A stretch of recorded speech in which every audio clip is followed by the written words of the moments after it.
you are refusing to grasp. Like, I don't understand how much more clear you can make this. Right. I'm not only And looking at their identification. I'm announcing myself as a Jew. I'm not only looking at their identification. I'm also looking at the community that raised them, their parents, and the holidays and festivals they maintain. And you're saying, screw them, they're not Christian. You are talking about a culture. You are not talking about Christianity. You are refusing to talk about Christianity. You are describing a culture. Why would you doubt George W. Bush's faith, though? I don't know. I have no idea about that guy. Saying you don't know is doubting it. Okay. I don't know that anyone is a Christian. What I can judge by is their behavior. I don't know enough about George Bush. I haven't read on this. Like, I haven't read on the faith of George Bush as much as I have on the faith of Thomas Jefferson. And that's why I just don't know. Okay. Well, if he attended my church and I got to know him, and he seemed like he was in service to the church, and he seemed like he was doctrinally sound, and he was professing the tenets of Christianity, then yeah, I would probably pretty comfortably be like, yeah, that guy's a Christian. But part of what I said also, Haiti, is that, like, the power is antithetical to Christianity. So it is difficult. He's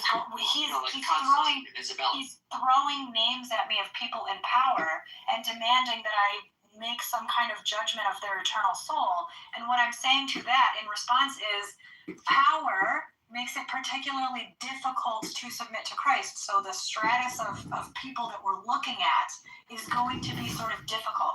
And then I said, I would probably more easily determine that the drug addict who had just been baptized and is weeping over their submission to Christ it's easier to say that person is a Christian than Donald Trump.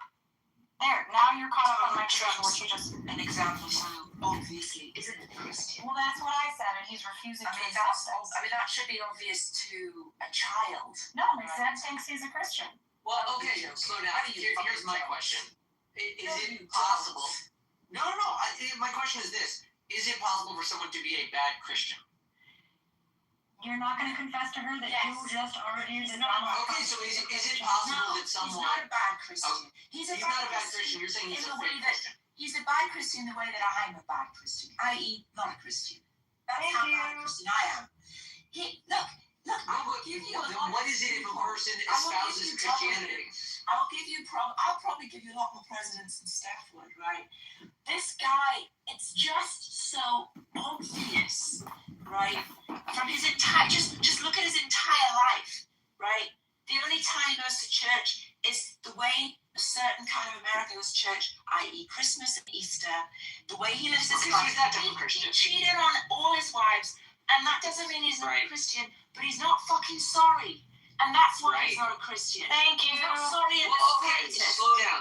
My question is, why can there not be an odious, unrepentant, evil person that's also a Christian? Because we don't have that.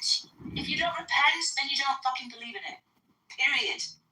You could be a serial killer and repent, right? Or you could be a really decent person and not repent because you're not a bloody Christian.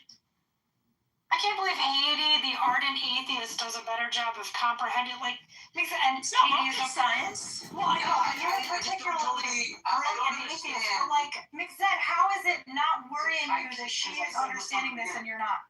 No, because I was explaining this from the beginning. It looks to me like eternal gatekeeping. Like you're saying, it's the opposite of that. Literally anybody can repent. Anybody. As I have said 50 times. Yeah, but not anyone can be Christian, apparently. If you're not, you're not. Donald Trump is not. The identity of Christianity. That's what it's not gatekeeping. It would be gatekeeping if it was like you have to believe every theological thing I believe. But if you don't believe Jesus is your Lord and Savior, then you're a Christian. Donald Trump. Thank you. And if you don't repent, I said, how do you know Trump doesn't believe that? Because he doesn't repent. He doesn't. He's sinners. He's true of all of the Christians. None of them repent properly. What's the what do you call it? I don't know, the gospel or something. You can boil it down to this. I'm a sinner. I need to repent and ask Jesus for salvation. That's mostly Christianity. That's most of it, right? And if you're not doing that, you're not a fucking Christian. It's just like your opinion, Frenchie. No, I would just say you're a Christian that isn't following Christianity well. Like, that would be me then. Because are you actually thinking that Trump might actually be a Christian and that this... I actually... thinks he is. One second, I want to be clear. I made the the argument that Trump is practically a better Christian than Steph because of how many Bibles he has sold. Jesus Christ. That's a ridiculous thing to say. I'm so glad that you guys are here now. See, the thing is, we all have our opinions, but a lot of people like Steph, they think their opinions are facts. Yeah, Well, it's so annoying. it's kind of a fact that if you don't think that you're a sinner, Kind of a fact is an opinion, stupid. Christian. Yeah, but What? Trump might believe that. He goes to church. But he doesn't. He doesn't because he was literally asked about it and he said, I don't have anything to repent for, or I don't think I've done anything Okay, wrong. well, listen. Haiti, I'm trying to be clear on this. I have no problem with saying that Trump is evil, and maybe deep in his heart knows that he's evil and he's lying to everybody. I'm fine with all of that. What I have problems with is saying, therefore he's not the Christian. Like, It's I don't know why. Look, Where does that come? Where Where does his wickedness remove him from the culture that We're not saying he's not a Christian because he's evil. We're saying he's not a Christian because he doesn't recognize Jesus as his Lord and Savior. He doesn't think he's a sinner. You're only saying that because you're saying he's lying. I'm not saying he's not. He's telling the truth. He's telling the truth. He doesn't think he's a sinner. And you said it over and over again. The other reasons are he's just obviously not religious. Are you people fucking neurotic? Are you fucking mental, man? The fuck is wrong with you people? He's cheated on all his wives. And he is not repentant. He doesn't think there's anything wrong with any of his things. Fucking neurotic? Are you fucking mental? Y'all finna go to jail, and I'm not playing. Please, God, look at your dick again. Raven, can you text me right quick?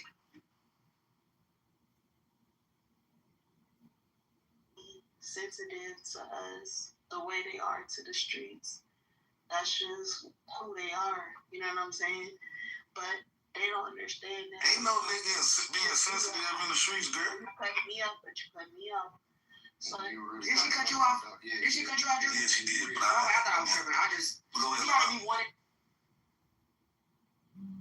Okay, this is Trump as a God King, the best Christian of all time.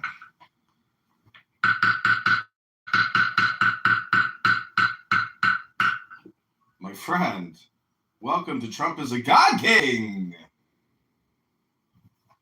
I almost actually was trying to contribute to that conversation, and then I stopped myself and I realized this is retarded, and I'm not gonna try to contribute to this conversation because it's just a dope fest for our words, and I don't want to do that. Not a good use of time. Well, And like when Trump was asked, "What's your favorite verse in the Bible?" He's like, "I like all of them." He just couldn't name a single fucking verse. That's good. Okay, I'm willing to give most people the benefit of the doubt. Although I'm willing to give people the benefit of the doubt. Makes him Christian. Jesus Christ. Jesus Christ! Yeah, so Jim the Pope, and he's not a Christian either. Like he nicks Why everybody. is selling Bibles like a good standard for whether or not you're a In terms of the commandments that Christians gave to their offspring, it was to spread the word. And if he's literally publishing Bibles and selling them, I got some new books in the mail. Okay, we're just gonna leave that room. Let them be. Let those Christians simmer. They're in a crock pot of despair.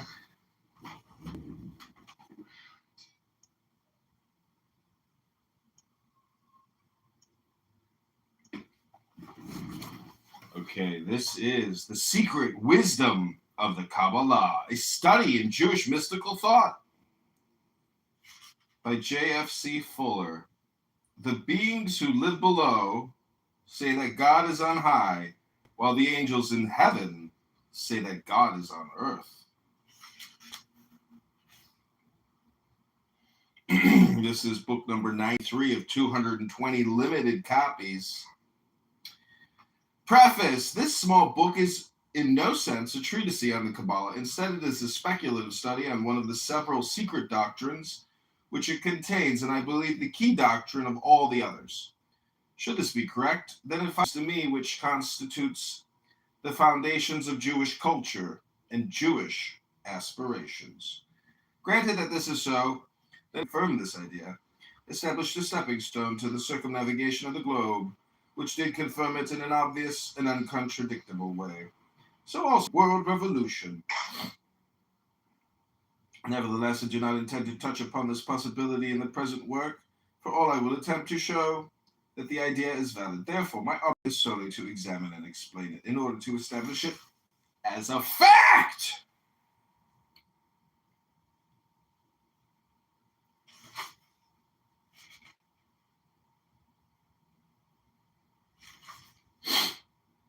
Introduction: The mystical foundations of the world order. Life is shrouded in a mystery. This is the fundamental fact which confronts us. We live in a cave with our backs to the light, and as Plato said, our knowledge is nothing more than the shadows which play upon its walls. What this mystery is in itself we cannot tell. All we know is that it exists, and ultimately all we know of ourselves is that we exist. If we call this mystery God, then our lives vibrate between the two poles of God is and I am. But because the first transcends the reason, as the infinite transcends the finite, the relationship between them can only be expressed in symbols. That is in finite or rational terms. If in the place of God we write reality, nature, unknowable, or zero, it matters not one whit. The equation is just as obscure, for all we have done is to replace A by B, C, D, or E. Not knowing what those mean, the symbol has changed, but what it symbolizes remains as inscrutable. Granted that this is so, then it follows that our intellectual lives are purely symbolical existences.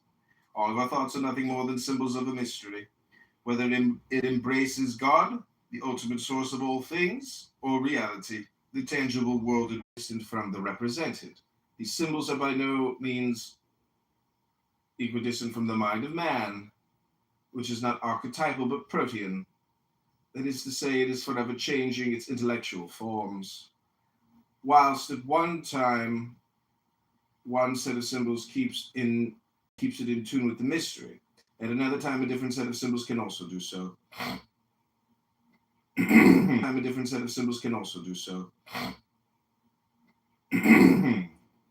Consequently, so that it follows that symbols to remain potent must change as intellectual concepts change. For example, should we today declare that the universe is composed of minute, indivisible, and indestructible atoms of matter, we can expect no appeal from scientific mind, because the conception of the universe has changed, and the man of science is thinking in terms of electrical waves or waves of light. Nevertheless, these waves are just as much symbols as atoms are, and in themselves explain nothing. Yet their virtue lies in that they fit better into the present order of scientific thought. That is, symbolically, they are not out of place. Oh, that's called reading a book!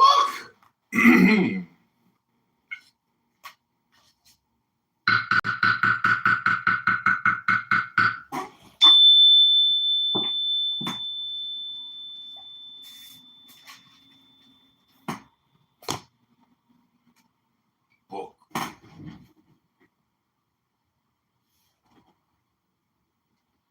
Because she talks too much. And it was at that exact moment that McSad invited me up to the stage.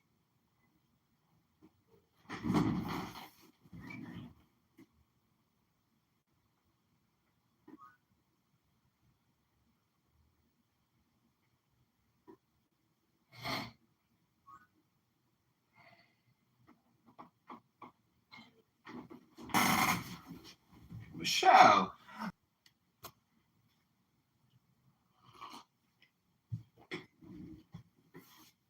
By the way, Michelle, this room title is facetious because people apparently don't understand what a joke is anymore.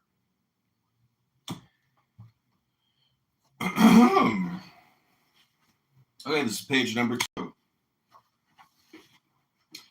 As long as they maintain their place. Oh, Oscar Grant. They maintain their attractive power by bringing the mind into contact with the mystery. So long as this contact endures, an equilibrium is established between mystery and the intelligence. Welcome, Michelle. Any other channel? Yes. What is the point of doing that exactly? She laughed. Should have just said no, then I guess she would have stayed, right? Because you believe everything, right?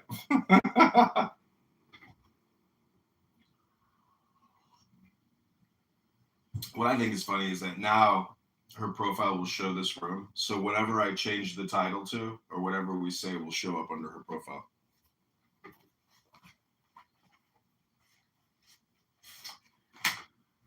Okay, this is a continuation of page 2 until we were interrupted with, "Are you live streaming this to YouTube?" And the mind is held, as it were, in a state of wonder, that is, of life or attraction, so long as the equilibrium lasts, that is, so long as faith in the potency of the symbol is overwhelming. Contentedness monopolizes the life of man, but directly this faith declines, because the finite can only find succor in the infinite, potent in the omnipotent, the limited in the unlimited, the mortal in the immortal, the child in the mother. Cut away the greater, and the lesser is waters, and be lost forever. When this doom encompasses mankind as today it would seem to encompass it, man does not so much wring his hands in despair as drown his hopelessness in physical enjoyments. Let us eat and drink, for tomorrow we die. Become the passwords of the age, and the more this obsession gains sway, the less does wonder illumine his path.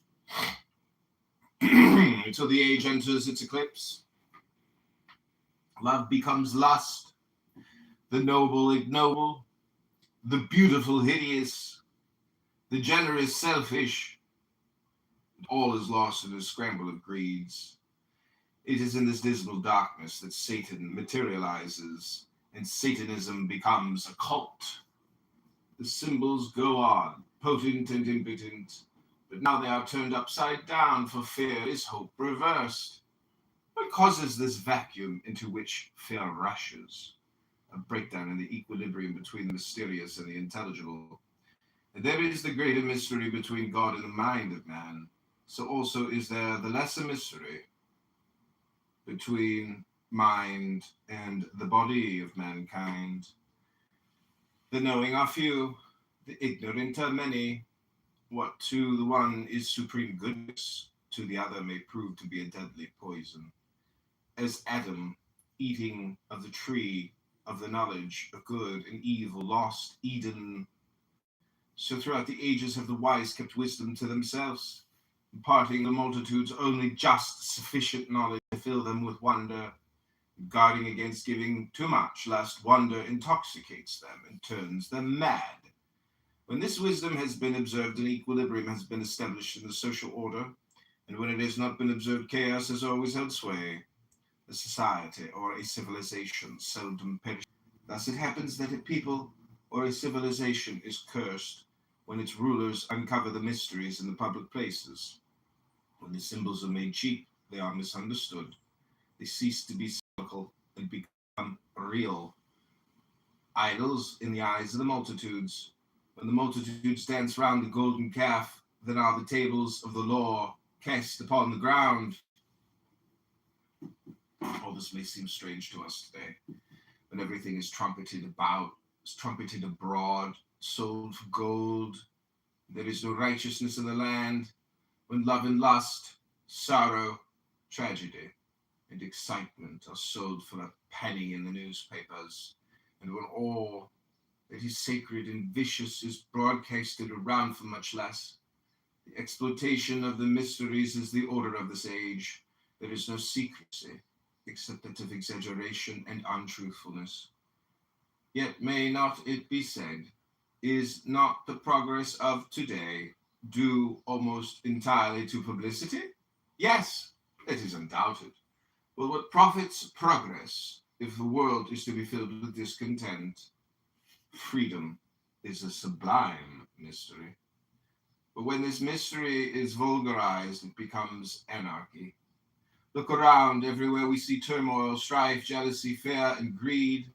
Satan brooding over the four corners of the world, and the drums of war beating nearer and nearer. Behind this turmoil crouches the machine, the Baphomet of the age of iron. He should have been the servant of man, yet he has become his master. He should have mitigated the curse of Eden and have transformed toil and labor into leisure and contentment. Why has he failed to do so? Because the mysteries of physical science, having slipped the leash of secrecy, have, like Menids, coursed madly about the world.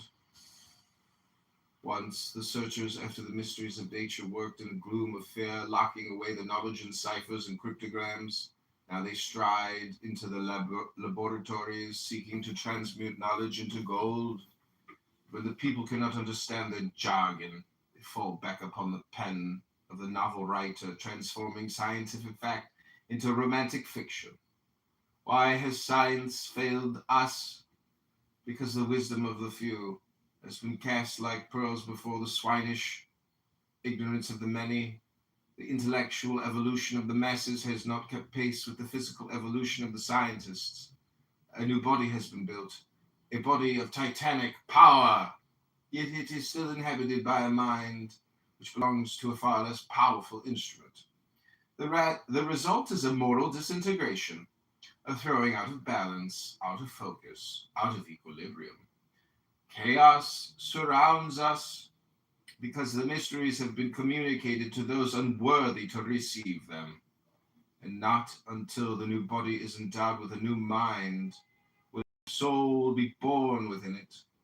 Such an equilibrium can alone be established through wonder, stepping out from the finite towards the infinite, a transmutation of Satan into God.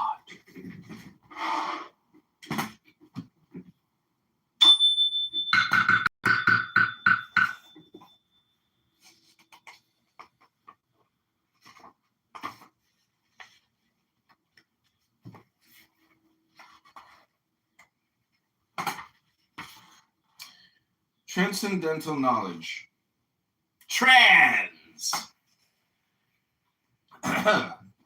Transcendental knowledge is knowledge which transcends the intelligence. It need not therefore be acknowledged.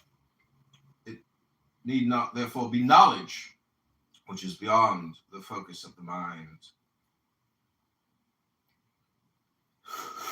The differential calculus is common knowledge to the mathematician, and yet it is transcendental to the majority of mankind.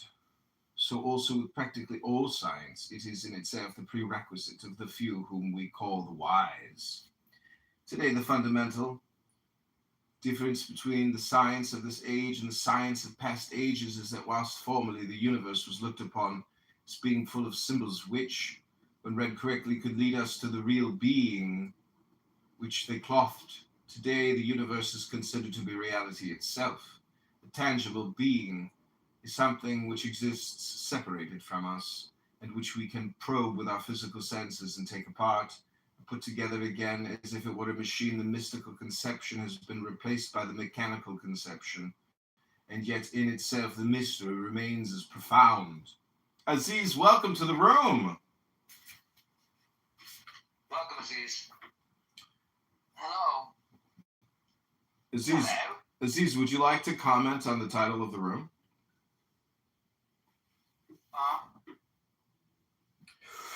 He did say he was going. He said he was going to hell.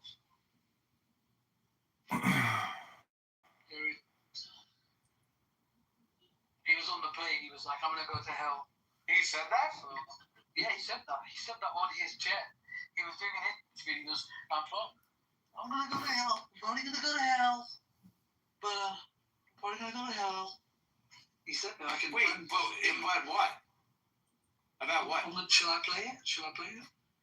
Yeah, play it. I don't want to misquote him. You know what I mean? So this. Can you play the latest episode of the Zach's Mom podcast featuring Zach's dad? Because I made a new AI theme song for the Zach's Dad podcast. I was listening to your music yesterday, John. I don't know if you were around. Where you going? Oh, here we go. But it was playing music. It was playing like a lot of like "Take the Deepest Breath of the Day" and "The Man Has the Right to Think What He Will." But then it started playing Everything Bagel. I got a really good Everything Bagel from Deli.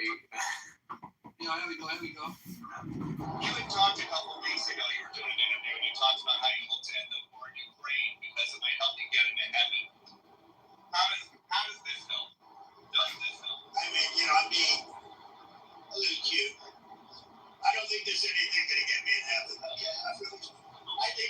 think I'm not maybe heaven. I may be in heaven right now as we fly in Air Force One. I'm not sure I'm going to be able to make heaven.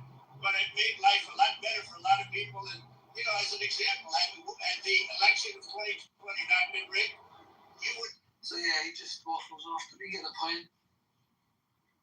Yeah. Well, I think that's showing humility. Do you think you're going to get to heaven, Aziz? Yeah, I think I'm a great person. Yeah. Do you think you're going to get to heaven? Mm-hmm. Haven't you called me like a scumbag or like a cockroach or something, or F word? Haven't you called me the F word? Yeah. Well, do you think that's nice? Do you think that that's very good? No. Do you want to repent? Would you like to take this opportunity to repent? I've accounted for my sins.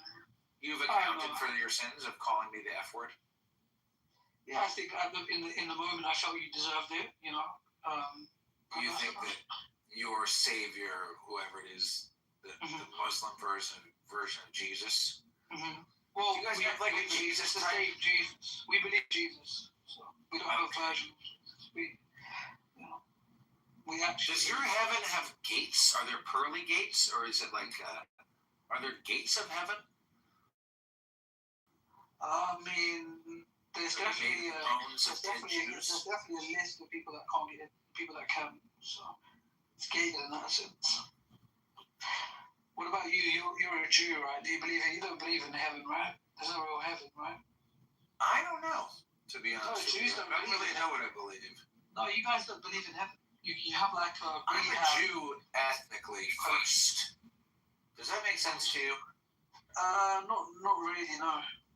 Well, so, for example, you're a fucking Paki, right? So you're a Paki first. No offense. I'm not offended. No offense. I know you're a British guy. You were born in London, right? And you're a fucking Jew. Exactly. That's my point to you. But were you born in London? I was born in London, yeah. So what is the religion? I guess Pakistan is the same religion. So you guys all have the same religion. But like... Predominantly.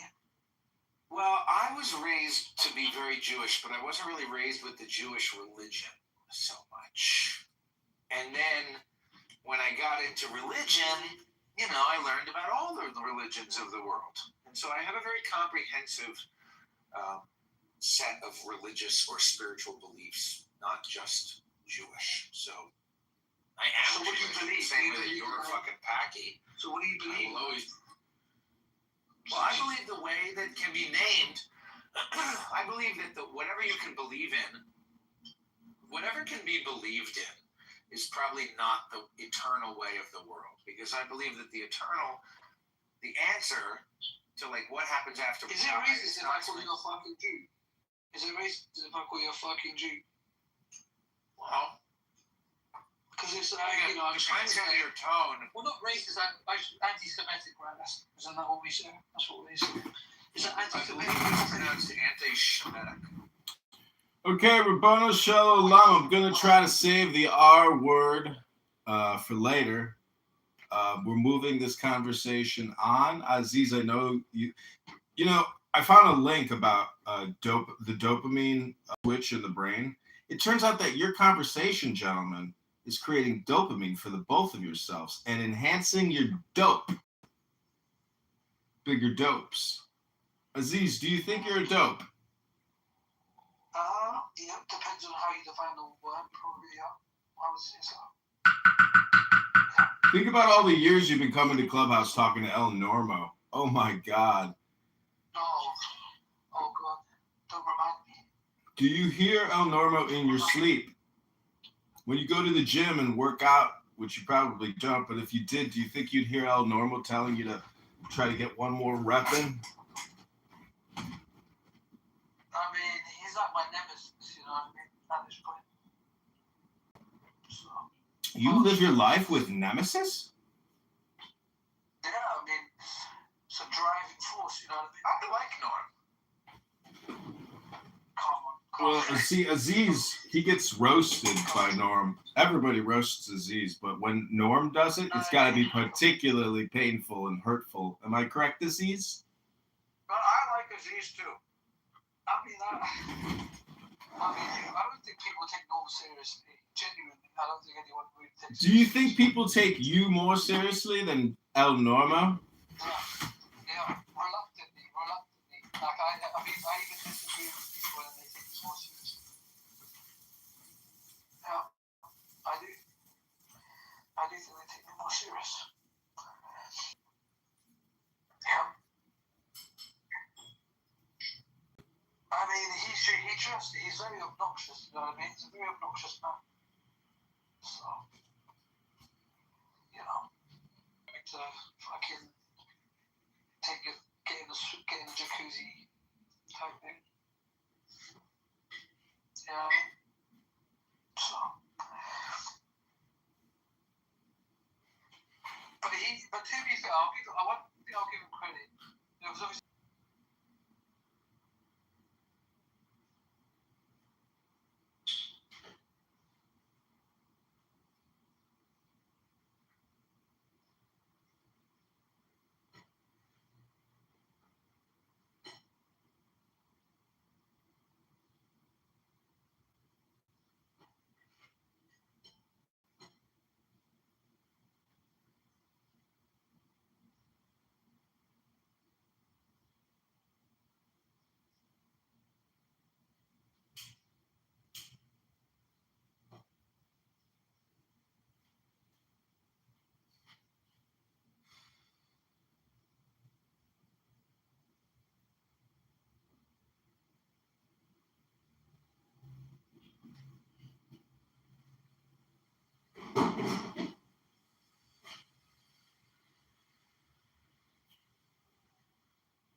Oh, did Aziz leave?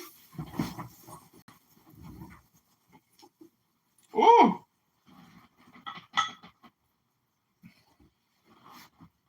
The dopamine dried up. The history of dopamine.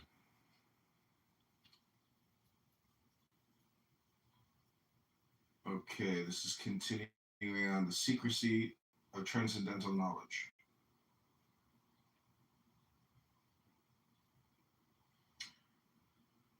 So with practically all science, it is in itself the prerequisite of the few whom we call the wise.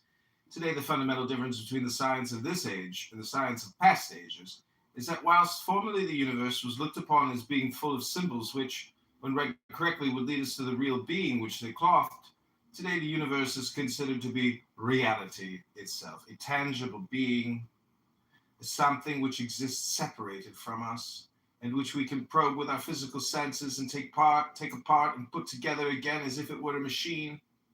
The mystical conception has been replaced by the mechanical conception, and yet in itself the mystery remains as profound. Christ understood this when he said, "Give not that which is holy unto the dogs, neither cast ye your pearls before swine, lest they trample them under their feet and turn again and rend you." To the common folk, Christ spoke in parables, not because he was of a common mind, but because he was an initiate, and so understood how fine is the division between reason and madness, and how easily can knowledge dissolve the filament which separates these two. This essential wisdom, and wisdom is largely the application of knowledge to circumstances, has always been realized in the East amongst the Jews, and Christ was of that race. We find it firmly established, and it is not a mere coincidence, that the Hebrew word sod, which means mystery or secrets, has the same numerical value, namely 70, as the Hebrew word which represents wine, for mystery can intoxicate as well as refresh. The mysteries of the early Hebrews, closely guarded by the sons of the doctrine, and it would appear that many of their secrets were derived from Egypt and later on from Babylonia. We are told that Moses was learned in all the wisdom of the Egyptians, and that in the first 4 books of the Pentateuch, he was esoterically laying down the principles of the secret doctrine. He initiated 70 elders into the mysteries, which they transmitted from mouth to ear. Generally speaking, the initiates led an ascetic life in order to separate themselves from the ignorant and unwise, so that they might guard against divulging their doctrines. In these distant days, the mysteries of nature and what is now called physical science form part of the hidden cult. Thus Pythagoras, Anaximander, Nicetas, Heraclitus, Aristarchus, Seleneus, and Ekphantus believed in the rotundity of the earth or in its movement. The first of these philosophers holding that each star was a world possessing its own atmosphere and surrounded by immense spaces of ether. But this knowledge was never popularized for fear of upsetting religion, by means of which authority over the ignorant masses was maintained. Early in the 4th century AD, we find Tantus writing, "It is absurdity to believe that there are men who have feet above their heads. In countries in which all is inverted, in which the trees and plants grow from the top to the bottom, we find the germ of that era among the philosophers who have claimed that the earth is round." St. Augustine held a similar opinion long before Copernicus wrote his book Revolution of the Heavenly Bodies, about 1542 AD. We find that the medieval Jews had buried this secret in the Zohar, in which may be read, in the book of Hamanuna the Old, we learn that the earth turns upon itself in the form of a circle, that some are on the top and others below, that all creatures change in aspect, following the manner of each place, keeping, however, in the same position, but there are some countries of the earth which are lightened, whilst others are in darkness. These have the day when for the former it is night, and there are countries in which it is constantly day, or in which at least the night continues only some instants. These secrets were made known to the men of the secret science, but not to the geographers. Though refuted by Origen, Celsus was undoubtedly right when he declared that the primitive Christian church was possessed of a secret system, and Weishaupt, the supposed founder of the Illuminati, may not have been altogether wrong when he said, "No one has so cleverly concealed the high meaning of his teaching, and no one finally has so surely and easily directed men onto the path of freedom as our great master Jesus of Nazareth. This secret meaning and natural consequence of his teaching he hid completely, for Jesus had a secret doctrine, as we see in more than one place of the scriptures." Whether this is so or not, there can be no doubt whatever that the Bible is a mystical work containing a secret doctrine which is only known to those who have been initiated into it. But part of this doctrine will be discovered later on in this book. From this brief excursion into the past, it will be seen that secrecy has played an important part in human history. The idea that all knowledge should be divulged and broadcast among the masses is something quite modern, even as late as the 17th century, when Leibniz published in the Acta Eruditorum of Leipzig his scheme of differential calculus. He did so in such a way as to hide both the method and object from the uninitiated. Newton did the same with his invention of infinite series and algebra. As far as it was understood by the Arabians, was as a secret known to and hidden by certain Italian mathematicians for 300 years.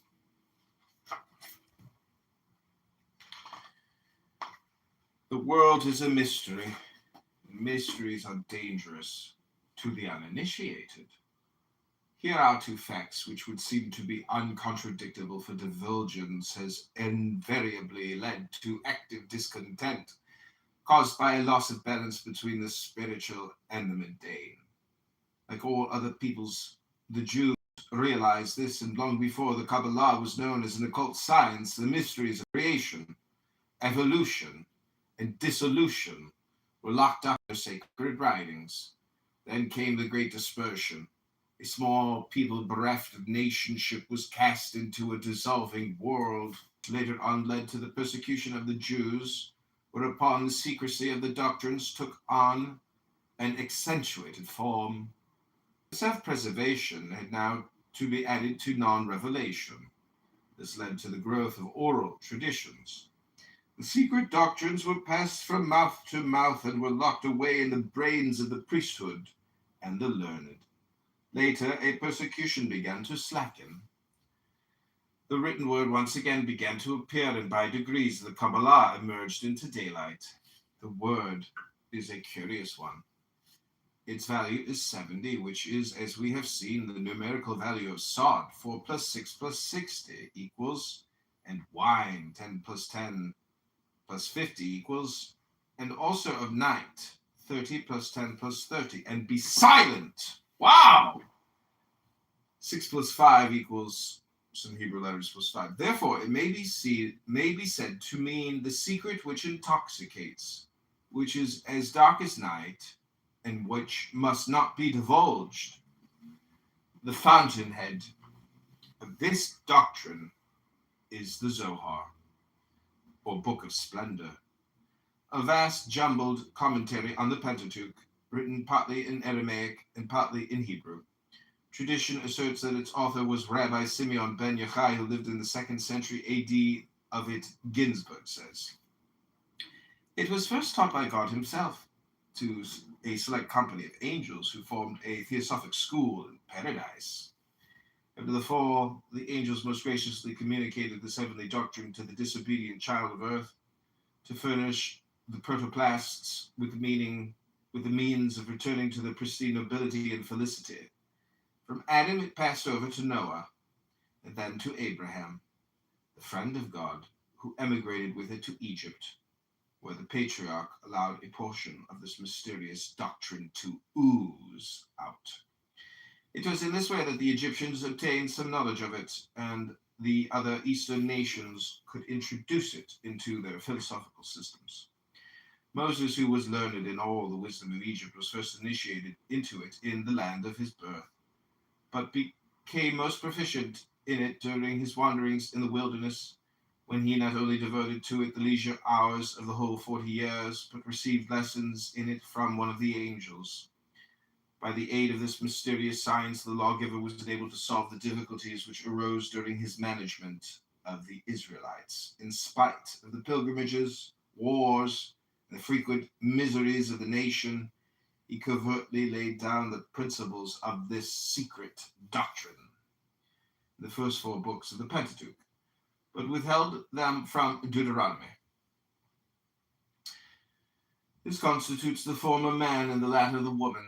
Moses also initiated the 70 elders into the secrets of this doctrine, and they again transmitted them from hand of all who formed the unbroken line Tradition, David and Solomon were most initiated into the Kabbalah.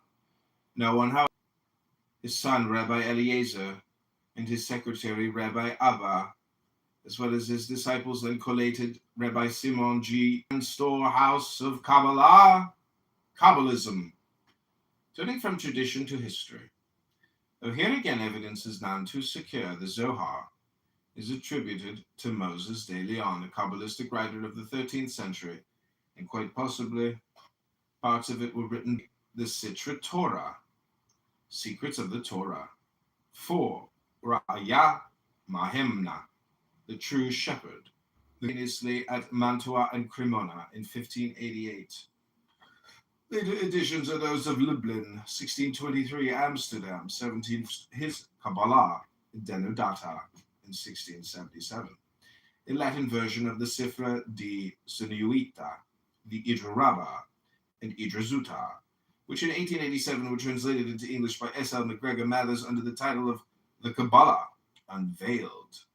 Ibn Geberol, Avichibron, Isaac Meyer, 1888.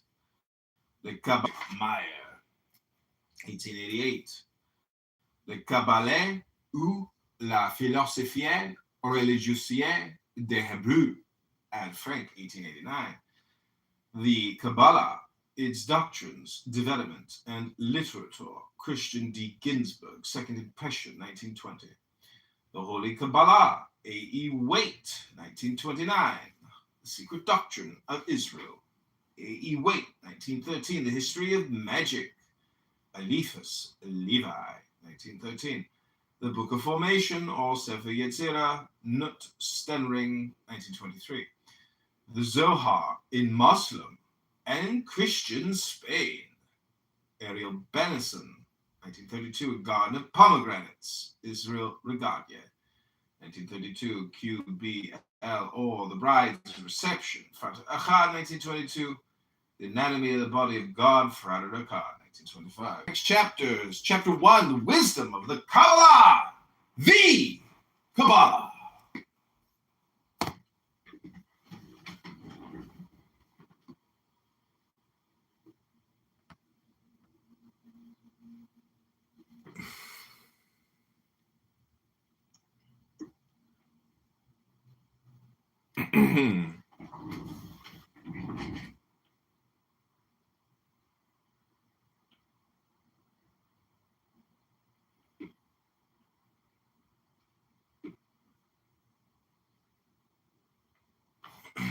I have another room open. I think it's funny how people come into other rooms, they raise their hand, and if they don't immediately get brought up, they just leave. So what does that tell you about dopamine? It dried up, or it never formulated.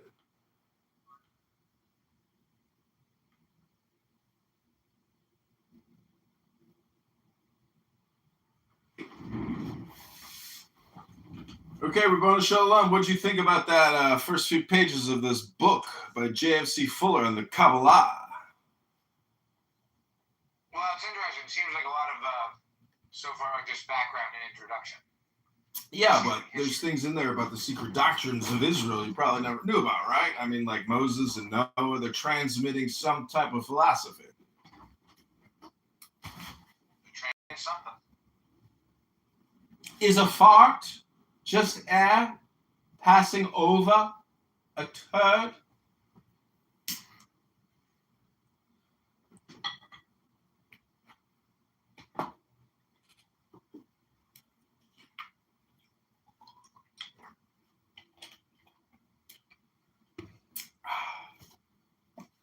Okay, continuing on to chapter 1, the wisdom of the Kabbalah.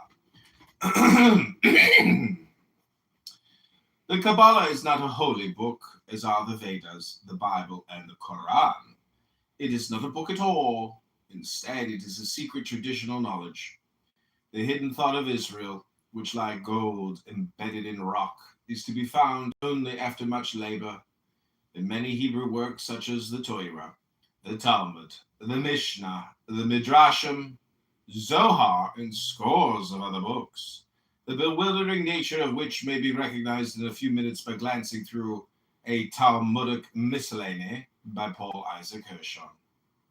The word QBLH in Hebrew is spelt in many ways, such as Kabbalah, Kabbalah, Kabbalah, Kabbalah, and even though quite incorrectly, Gabela.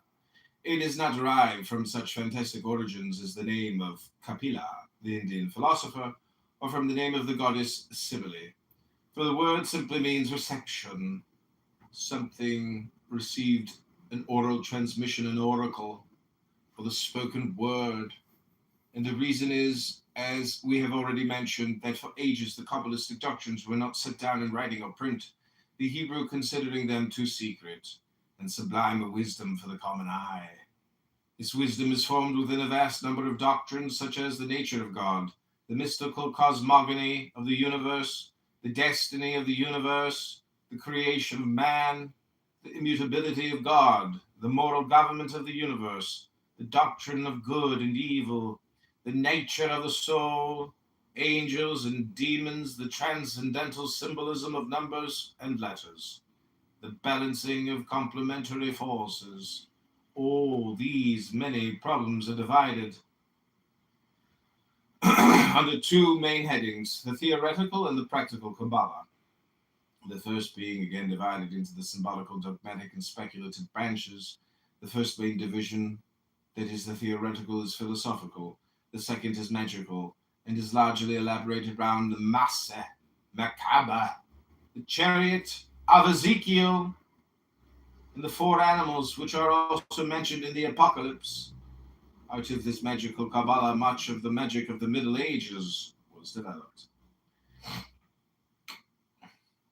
The speculative or metaphysical Kabbalah is the more important branch. It forms, as Adolf Frank says, the heart and life of Judaism, covers the evolution, involution, and devolution of the universe in every conceivable spiritual, moral, and intellectual form, and under such symbolism as the spirit cloths itself to come down and uncloths itself to go up. And again, in Ecclesiastes, who knoweth the spirit of man that goeth upward, and the spirit of the beast that goeth downward to the earth. All these doctrines are wrapped up in the most complete secrecy. They form, in fact, the ancient sod, or mystery, of the Hebrews.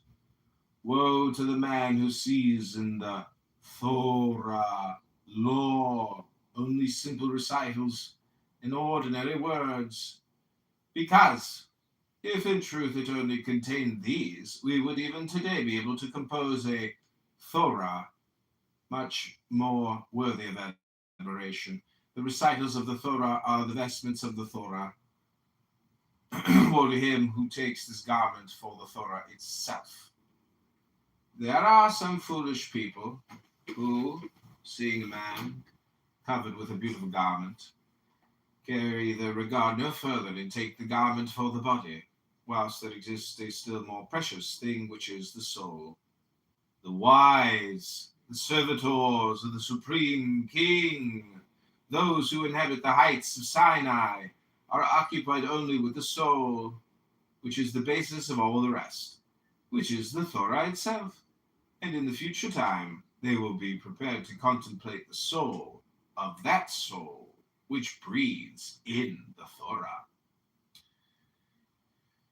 This idea is again set forth in the Zohar in the following allegory. Like unto a beautiful woman hidden in the interior of a palace, who, when her friend and beloved passes by, opens a moment a secret window and is only seen by him, then again retires and disappears for a long time.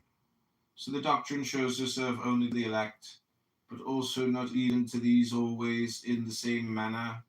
In the beginning, deeply veiled, she only beckons to the one passing with her hand. It simply depends on himself if in his understanding he perceives this gentle hint. That as she approaches him somewhat nearer, and whispers to him a few words, but her countenance is still hidden in the thick veil, which his glances cannot penetrate. Still, later, she converses with him, the countenance covered with a thinner veil. after he has accustomed himself to her society, she finally shows herself to him face to face and entrusts him with the innermost secrets of her heart. Sod. It is, according to the book of Proverbs, the glory of God to conceal a thing. Gloria Dei est celare verbum. With the lowly is wisdom. That his wisdom belongs to those who have conquered the arrogance of the rational faculty. Moses is looked upon as such a one. He kept the secret law secretly and orally transmitted it to the elect. Also, he compiled the public or exoteric law for the multitudes. These two categories of laws are distinct, but frequently the second envelops the first, and as pointed out in the introduction, the uncovering mysteries before the uninitiated is wrought with infernal dangers, for to do so wantonly is to blaspheme against the mystery of God, as Eliphas Levi writes. Woe to those who lay bare the secret of divine generation to the impure gaze of the crowd. Keep the sanctuary shut, all ye who would spare your sleeping father, the mockery of the imitators of Ham. The veil of Isis is not lifted with impunity. Curiosity blasphemes faith when divine things are concerned. Blessed are those who have not seen and have believed, says the great master. The origins of the Kabbalah.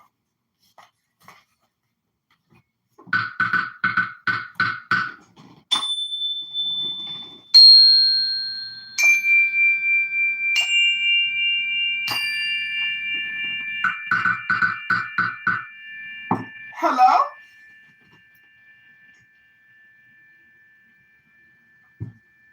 Yochanan, do you want to say anything? Oh, he left. Okay, that has been a reading of the Holy Kabbalah, an analysis by J.F.C. Fuller. We're now on page 11. I've read this book before. It's very good. I actually recorded this whole book already, put it on YouTube, read the whole thing cover to cover, chopped it up, put it all over YouTube, but it is lost in the sea of 100,000 plus John Kitover videos. You'll never see it. It would be impossible to see it because I have obscured it.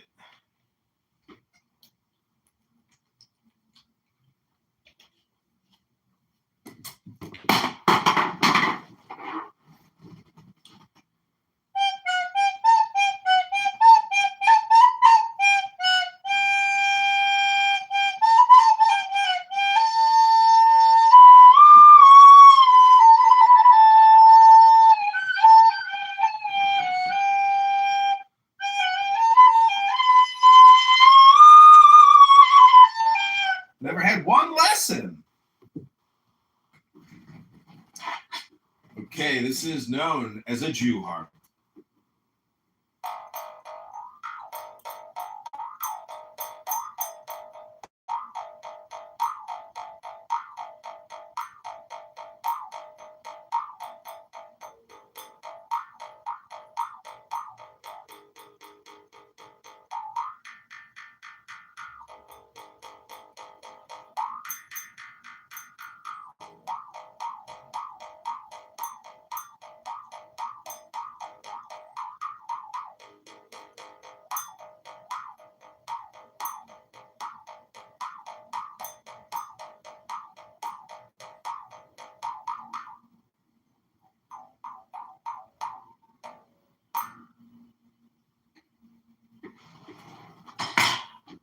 Ribono Shel Olam. Have you said Ribono Shel Olam yet today, my friend?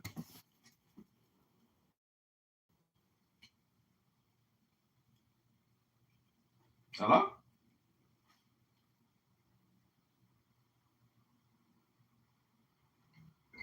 Sorry, I'm working on a basket here. I'm at a crucial basket in this stage. Yochanan is back. Yochanan. No, he's not here. He's gone. But what I give you is another. It's the same room we were just in. Let's just give them a 60-second gaze and see what they're talking about. Gaze into the abyss. Oh, people have left. They got their full. See, when I was looking up on the church, on like the kind of churches they have up there, they have some really beautiful old Catholic churches in Albany. I wanted to, maybe I could, when I go, if I take her one day, I want to be able to go there just to see it. I don't know if you know this, but Barth is a meth addict, and yesterday he said that he can't go to work because he doesn't have any meth. I remember every time I drove going to New York City. What? He's fiending? It's really He's been taking Adderall for 20, 30 years. A lot of, like, nice resorts and shit like that. Not resorts. What do you call them? Like camping and shit. Oh, hell yeah. Not even just camping, like old buildings. Just old, like the old, like the old money in this area really is in like Well, the question is, would you rather be a meth in addict Westchester or Upper Westchester or I'm Ryland and a clubhouse or Connecticut. I prefer to be addicted to sobriety, I think, at the end of the day. No, Long Island is an island off of New York City. Oh, but it's part of New York? Yeah. Oh, yeah, Connecticut is nice. Connecticut is good money. Connecticut, yeah, but it gets really ghetto, like, because what happens is, because the properties, the land is so far, like put it this way, the estates out in Connecticut are humongous, so much that, like, 24 people can make up a zip code. Humongous. So in Connecticut back in the day, they had to change these rules. The guy uses a hammer and a nail for a living. They give him a break. He's not a scholar. He's a meth addict on Clubhouse talking about God and Jesus and Muhammad all day, 7 days a week.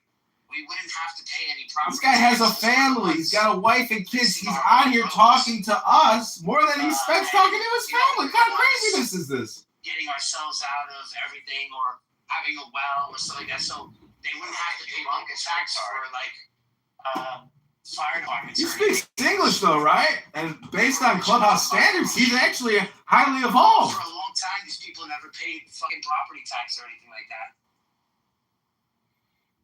It's crazy. That's crazy. Crazy! That's what I'm trying to tell you. That's like rich. Yeah. Some of these buildings in Manhattan too, man, they're from the 1800s. We're lucky if we have any buildings left from like the 1800s. They did construction. Yeah, we have some as well too, by the way. No way! We have like heritage site, like heritage. We call them heritage buildings. Oh yeah. Yeah. Wow.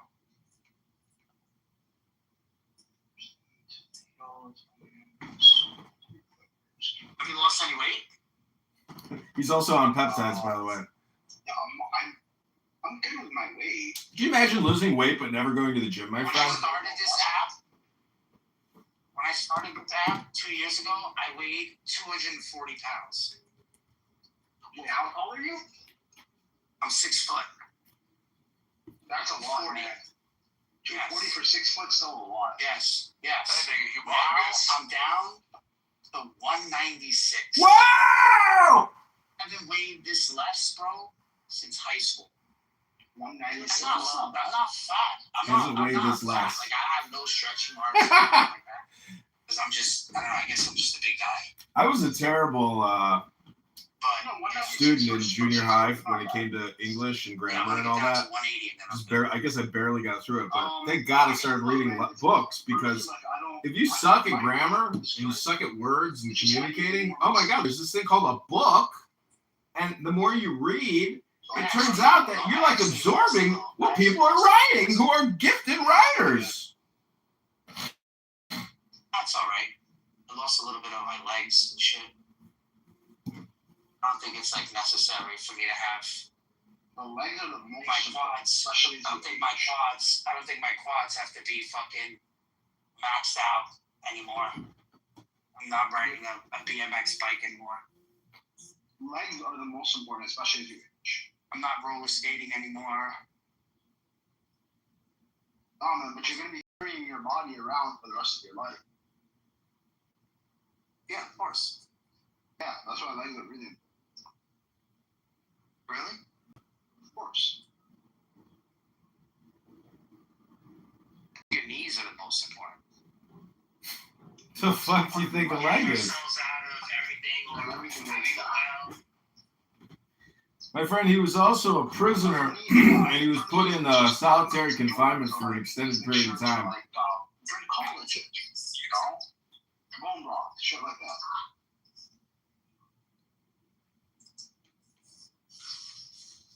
You take vitamins? You take vitamins? I think like specific stuff. Like I'll take omega-3s, collagen, proteins. Okay, we've come back. That was a quick sample of how people like to waste their time. It's like talking about the weather. Can't stand when people will talk about the weather for 25 minutes. It's just awful.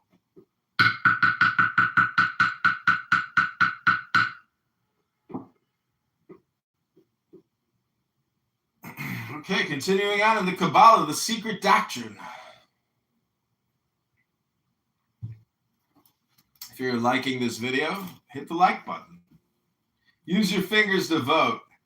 If you think I'm just a ball annoying asshole and you want to use the downvote button, you can do that too. That's your choice. That's a you problem though, because there's no such thing as a downvote or a dislike anymore in the world of positive optimism and positive logic, I guess. It's too disheartening in Mark and Priscilla Chan Zuckerberg's universe where they're constantly trying to figure out how to fight inflammation. Not even inflation, but inflammation. And why do they have to fight the inflammation? Because they have spike proteins floating endlessly in their bloodstream, coagulating in all the soft tissues of the most susceptible and subtle parts of the human body. Okay.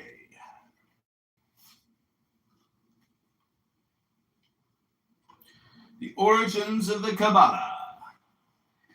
The origins of the Kabbalah are primeval. They are lost in the mists of legend, magic, folklore. They've grown through a process of mystical integration until they have absorbed all the great myths of the world. The Kabbalah is consequently a universal philosophy, combining the eternal masculine and the eternal feminine, and cementing them into the eternally human. So it happens that wherever we search, we find origins. Thus, in Essenism, we find Kabbalism. The Essenes were not to divulge the secret doctrines to anyone, carefully to preserve the books belonging to their sect and the names of the angels or the mysteries connected with the Tetragrammaton and the other names of God and the angels comprised in the Theosophy, as well as with the cosmogony, which also played so important a part among the Jewish mystics and the Kabbalists. But long before the Essenes existed lived the Kabbalah. Aryan and Chaldean esoteric doctrines percolated into it. In Egypt, the mysteries of the sun god, the moon god, of Osiris and Isis impinged upon it. Assyria and Babylon gave it much. Not a very little may be traced to the Vedas, the Upanishads, the Bhagavad Gita, and the Vedantas, and much of the practical Kabbalah to the Tantras, more especially. Historically, the main point of interest is that the Kabbalist is an inveterate plagiarist.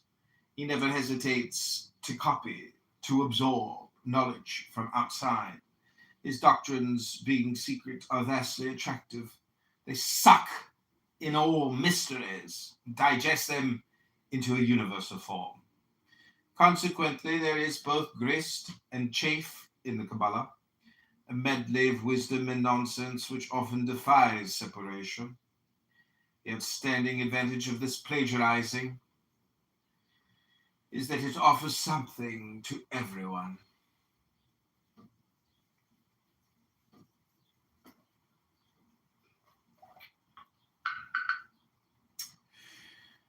Consequently, the Kabbalah has developed into a world-embracing philosophy well adapted to the ideals of a world-scattered race.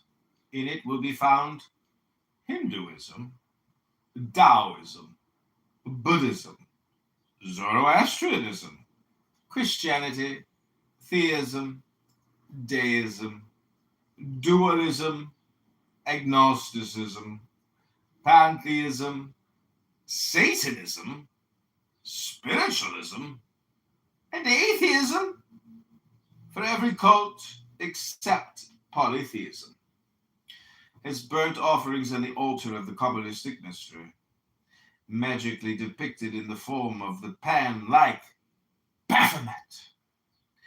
It is this extraordinary universality which it is important to remember, for it has been the binding force which has kept Judaism intact. It has waterproofed it against solvent influences. Further still, the Kabbalah does offer to humanity a world religion or cult in a silent and secret way. Its doctrine is the conquering mystery of the life force.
Okay, that's going to conclude my reading for the day. I'm going to change the title of this room.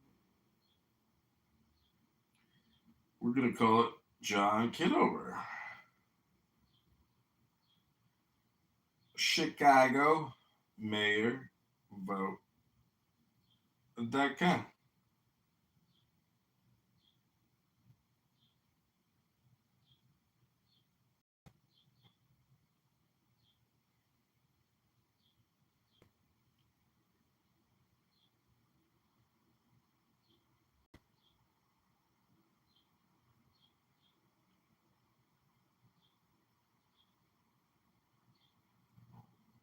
Excuse my dog.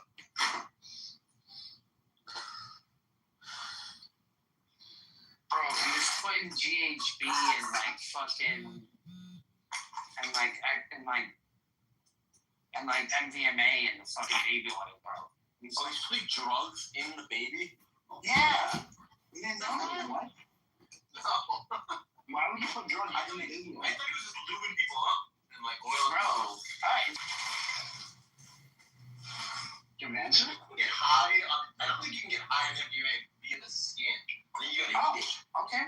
All right. So if it's so that there's places in your body that are very vulnerable, like behind your ears, your armpits, genitalia, your these sort of areas, under your armpits, things like that, your neck, behind your ears, stuff like that. Oh shit. So those areas are more susceptible. Like, you know, your hands, think of your hands as being 100%, you know, and like inside your mouth or your privates being, you know, like the most sensitive. Get what I mean? Yeah, dude. That's fucking insane.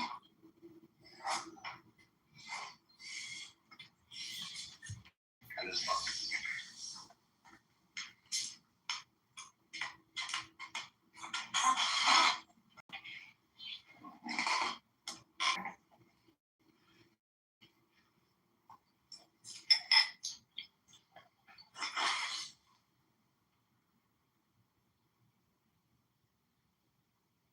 You had to hear Stam earlier. He was singing Jewish songs that he learned in the yeshiva.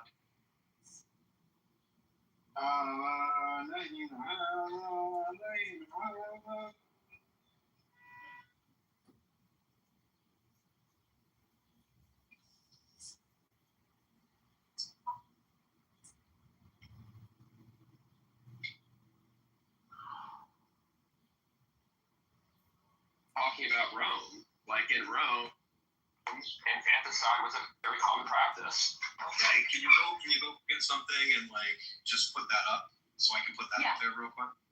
Yeah, I can find something. I mean, infanticide was pretty big. Why do you think Christians were against abortion? Because of infanticide. Well, why don't we also, while we're waiting for this wonderful little link from Vanel here, why don't we also just Once again, hold on 1 second, Kitty. I'm sorry. Like once again, I'm making a cultural argument. Like that's still going to defer to some kind of cultural phenomena, right? And then, like even in the same scenario here, you know, it's still reduced. Like you wouldn't say that so.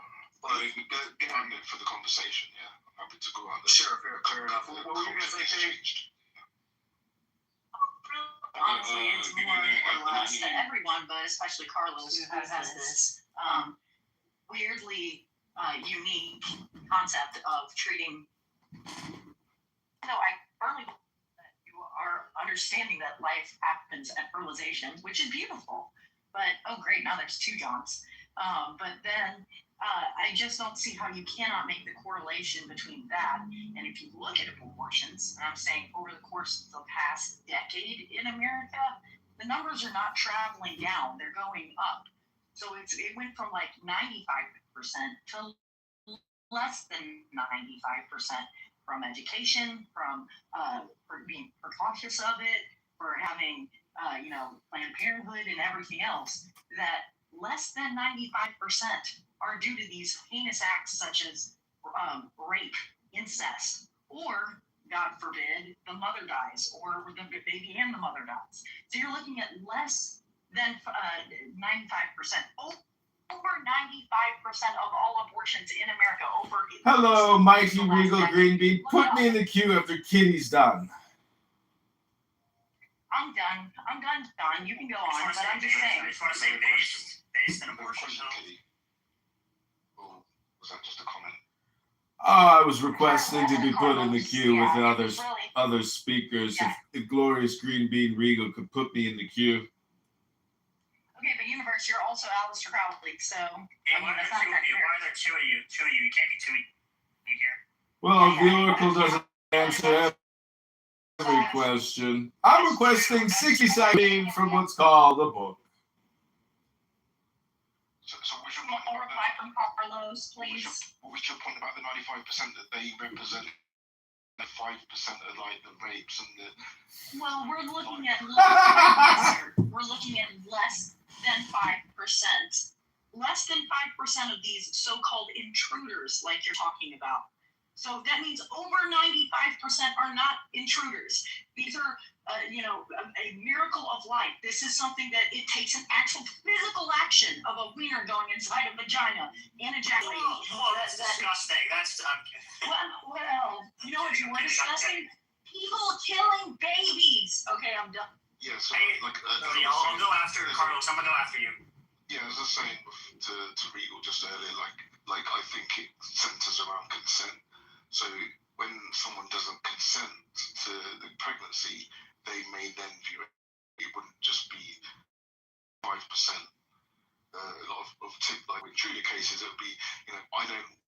They can easily say, yeah, they my body. confirm what was Therefore, that profits during that time. The intruder analogy. So it makes sense. In those three, actually, That only sounds three that. very, That's so that sounds stupid. very, very convenient. It means that it is a physical action So of I a was conscious wondering, decision, a responsible decision that one is making. And I say that literally overnight. okay, so this conversation is going to stop. Oh, I don't have to stop it. I'm just wondering, what's it about? The hokey pokey. Does anybody read books anymore? Or do people just talk all the time, endlessly? Yeah, welcome to Earth. Big Ted, what would you say are the secret doctrines and teachings of the Jewish people? And this should be talking. Yeah, what else are we supposed to do? Mixed, are you familiar with the secret teachings and doctrines of the Jewish people? No, it's silent. No, it's. Do you know gematria, what the number 70 means, Mixed?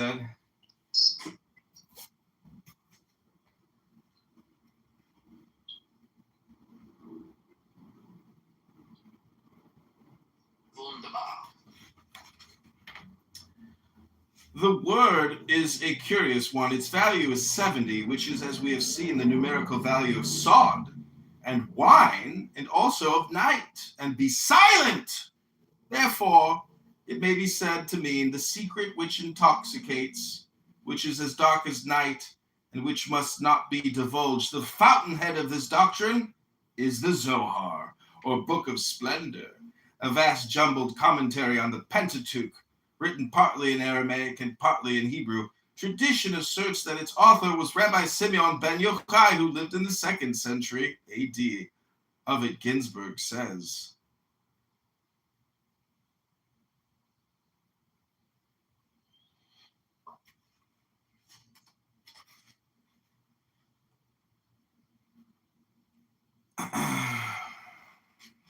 like all other peoples, the Jews realized this, and long before the Kabbalah was known as an occult science, the mysteries of creation, evolution, and dissolution were locked up in their sacred writings. Then came the Great Dispersion. A small people bereft of nationship was cast into a dissolving world, and almost simultaneously, a new cult arose called Christianity, a Jewish heresy. The reaction on Orthodox Jewry was instantaneous, for a tension was established, which later on led to the persecution of the Jews, whereupon the secrecy of the doctrines took on an accentuated form, for self-preservation had now to be added to non-revelation. This led to the growth of oral traditions. The secret doctrines were passed from mouth to mouth and were locked away in the brains of the priesthood and the learned. Later, as persecution began to slacken, the written word once again began to appear, and by degrees the Kabbalah emerged into daylight.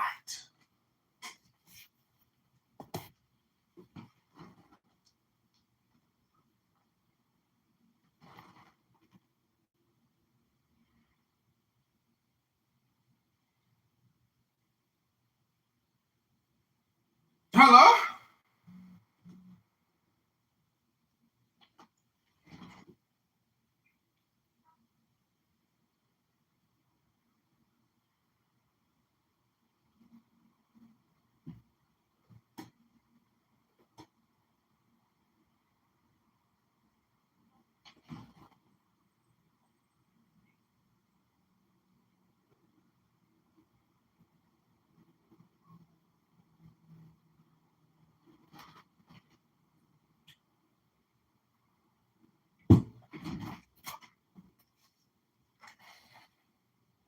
What do you think Moses was doing in the desert for 40 years? He was reading books, obviously. He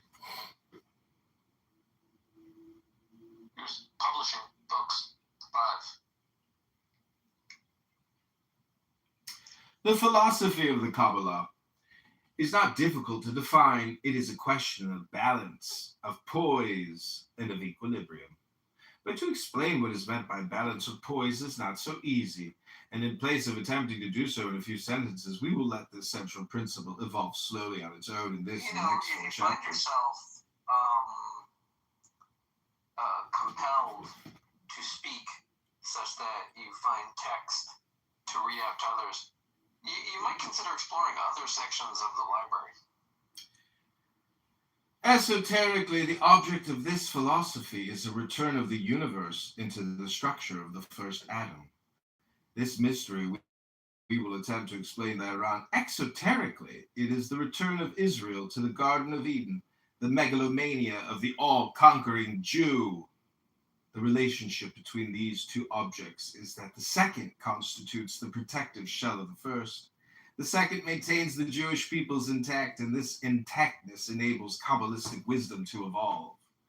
Outside this protective duty, the second has no relationship to the first, no more than the shell of an egg.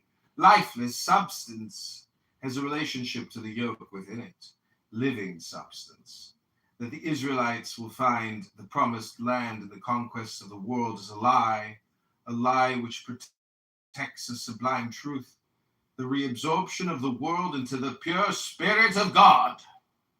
To the masses of the Jewish peoples, such a statement will be considered blasphemous. Yet in the Zohar we read, with his ordinary understanding, man cannot understand the revelation of mysteries. All that I am about to reveal to you can be revealed only to the masters, who know how to keep the balance because they have been initiated. The shell, the white, the yolk from the perfect egg, the shell protects the white and the yolk feeds upon the white. And when the white has vanished, the yolk in the form of the fledged bird breaks through the shell and presently soars into the air. Thus does the static become the dynamic, the material, the spiritual. If this shell is the exoteric principle and the yolk the esoteric, what then is the white? The white is the food of the second, the accumulated wisdom of the world centering round the mystery growth, which each single individual must absorb before he can break the shell. The transmutation of the white by the yolk into the fledgling is the secret of secrets of the entire Kabbalistic philosophy. Know that all the upper and lower worlds are comprised in the image of God, we read in the Zohar. Here we have one, a unity, the image of God. Two, a duality, the upper and lower worlds. Three, a trinity, the upper and lower worlds and the image of God. Number four, a quadruplicity, the Noah, Kitover, the upper world, the lower world, and the image of God. Yet this quadruplicity is in itself a duality.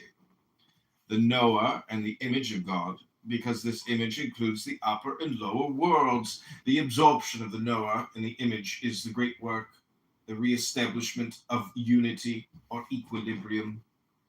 Concerning the first of these two dualities, Isaac Meyer writes, the basic element of most of the ancient and to this day of many of the modern religions of the world is the idea of a perfect, invisible universe above, which is the real and true paradigm or ideal model of the visible universe below, the latter being the reflection, a simulacrum or shadow of the invisible perfect ideal above. This idea was fully understood by the ancient Egyptians, as was shown in the deities Nut or Neith, the upper world, Shu or Ma, the intermediary, and Seb, the earth. In India, the same idea is fully set forth in the esoteric books of the Vedas called the Upanishads. It is the supreme ideal Brahma, which is the only true, manifests itself first in Brahma, Vishnu, and Siva, past, present, and future time, and through these in the visible, the last being Maya, or illusion. The temples of most of the archaic peoples of Asia and Egypt were intended to be visible copies of the heavenly temple, the starry firmament called templum, and the same idea is visible in those of the Hebrews. Philo and Josephus represent the temples of the Israelites. It's typical in the visible universe, and this was based on the invisible universe. Amongst the Mohammedans, we find the same idea. The first thing God created was a pen. Indeed, the whole creation is but a transcript. God, when he made the world, did but write it out, that copy, which he had of it in his divine understanding from all eternity. The lesser worlds, microcosmos, or men, are but transcripts of the greater, the macrocosmos, as children and books are the copies of themselves. God takes upon himself spiritual form in the act of creation, which is pure light transfigured into visible light, which is the relationship between the eyes and pure light. Pure spirit can only be sensed as a relation, which we call spirituality, the relationship between the third eye and pure spirit. God to this third eye is not nothing, he is all things. For when this eye is open, he can be seen everywhere. The idea ex nihilo nihil fil, from nothing nothing is made, is abhorrent to the Kabbalah. Not anything, says the Zohar, is lost in the universe. Not even the vapor which goes out of a mouse.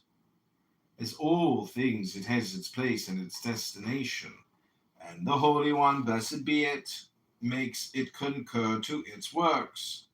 Not anything falls into the void, not even the words and the voice of man, but all has its place and its destination. The Kabbalist Abram Ben Dior writes, then they, the Kabbalists, affirm that all things have been drawn from nothing, not nothing.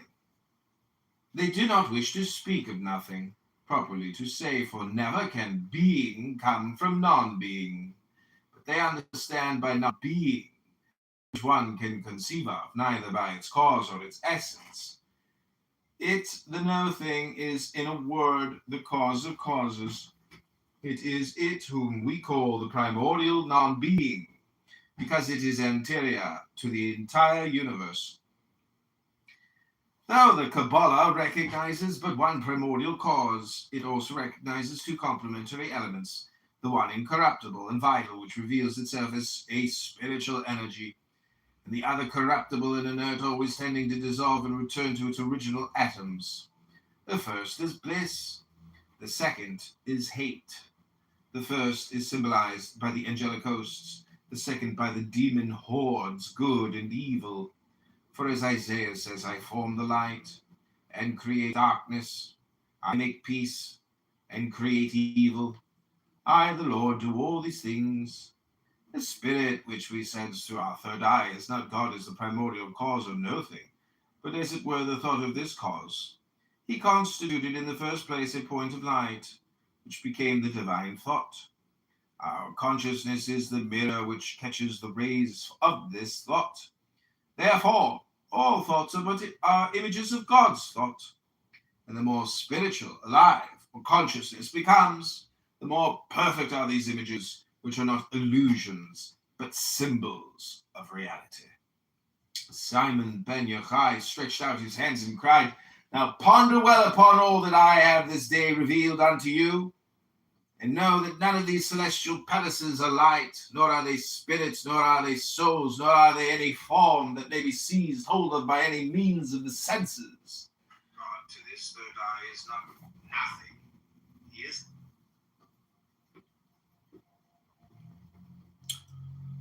Know that the palaces are thought seen through curtains. Take away the thought, and the palace becomes nothing that the mind can grasp, nor the imagination picture. And know finally that all the mysteries of the faith lie in this doctrine, that all that exists in the upper world is the light of thought, the infinite. Lift the curtain, and all matter appears immaterial. Lift another curtain, and the immaterial becomes even more spiritual and sublime.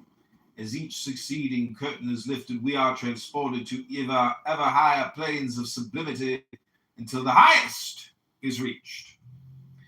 The curtains are the divisions, abysses, between the superconscious thought of God and the conscious thought of man. The ultimate curtain is the shell of the egg, materiality.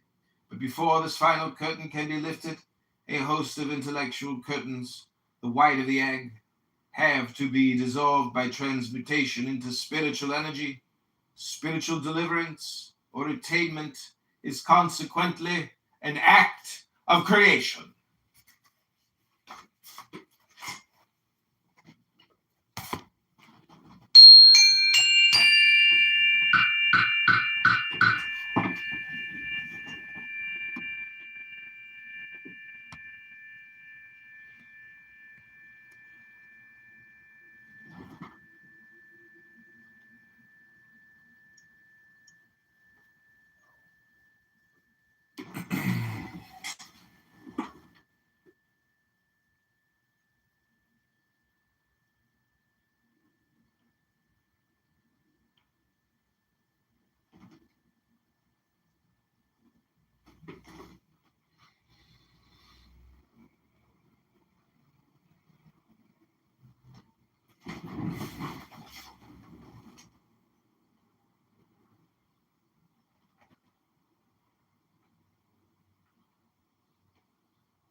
Hello?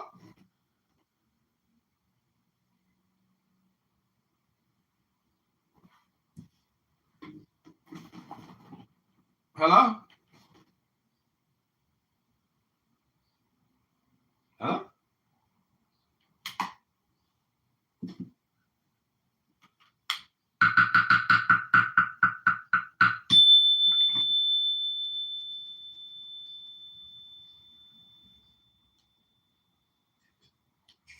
The shell, the white, the yolk from the perfect egg, the shell protects the white and the yolk feeds upon the white. And when the white... Welcome to the show, Nizam. Hello. What's up? What's going on, guys? We're just chilling here because all 10 plural say indicative of the mind of God, obviously. I've just expressed the mind of God by reading what's called a book. Hello? That's a very profound, deep thought, and there's truth to it. Yeah, I was gonna, but I want to know what mods and artists think about it, though. I mean, they're mods, so it seems like they are fully behind that notion.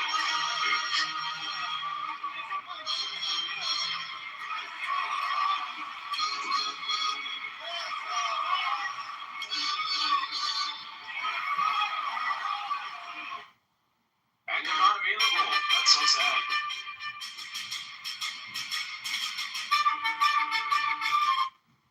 I also think it's unfortunate that it would have to be. We'll see what happens moving forward, but I'm not. That is one other thing. It's not just us. Like Turning Point, when you read about it, you're opening up chapters around the world. It's not just in the U.S. I really do. Like, I want the United States. If I'm a moderate person, I want to come on. When that I'm back. Unfortunately.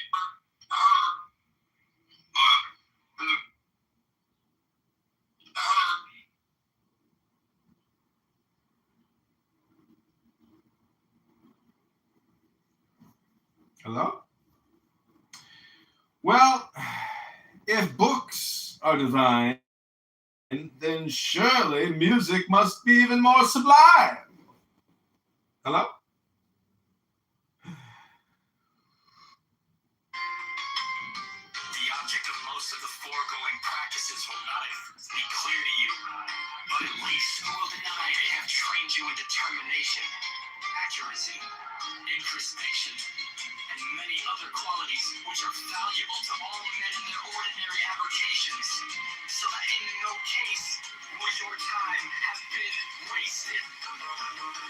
You may gain some insight into the nature of the great work which lies beyond these elementary actually trifles. However, we should mention that an intelligent person may gather more than a hint of its nature from the following books, which ought to be taken as serious and learned contributions to the study of nature, though not necessarily to be implicitly relied upon. We king of pieces!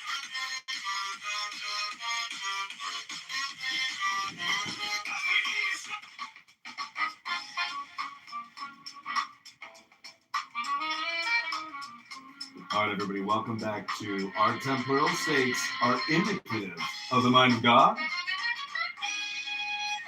This is Mayor Kitover. City lights are glowing Midwest us. Streets are humming low with a restless trust. Skyline crying gold, lit from shimmering slow. Dreaming of a better day, just let me grow. Yeah, let me grow. And the wind on my face, it feels like a spark. Talking about a future that can light this dark. Got my 2 feet on this land. Reaching out ahead. All this wind takes serenade.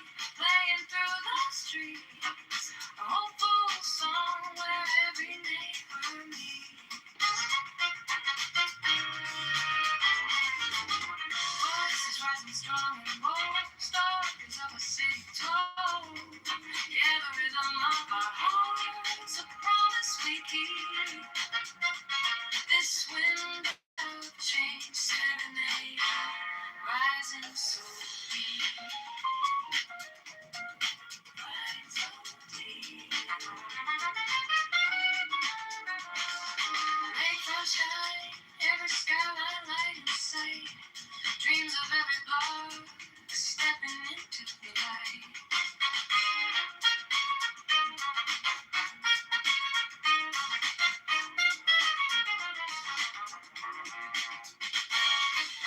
This moment's golden, we're taking back our time. Every single voice, a powerfully placed line. Every wind on my face, it feels like a spark. Talking about a future that can't light this dark. Got my 2 feet on this land. Reaching out ahead. This wind takes serenade. Playing through the streets. A hopeful song where every neighbor meets. Voices rising strong and bold. Stories of the city told. Yeah, the rhythm of our hearts. A promise we keep. This wind of change serenade. Rising so deep.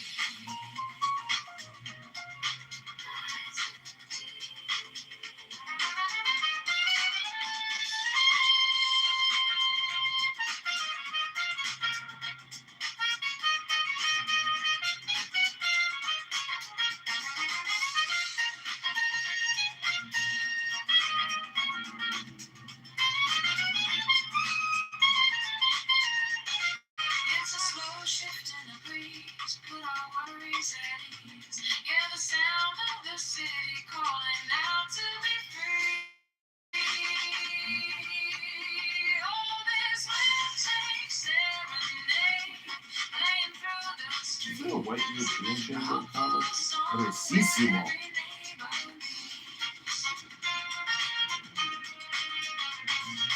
Voices rising strong and stories of the city told. Yeah, the rhythm of our heart is a promise we keep. This wind of change serenade, rising so deep.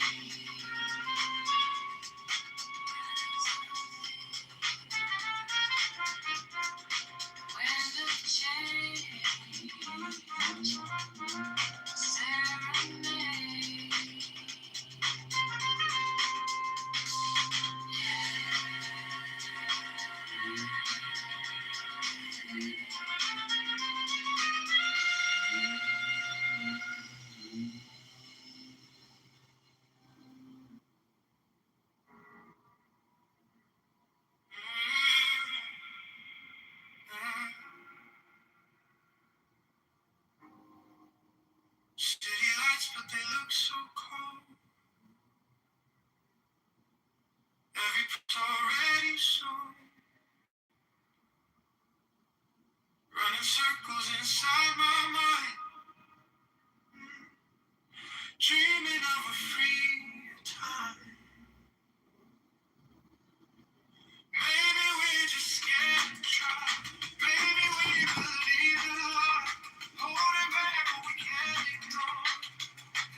in every lane, every vote can turn the tide.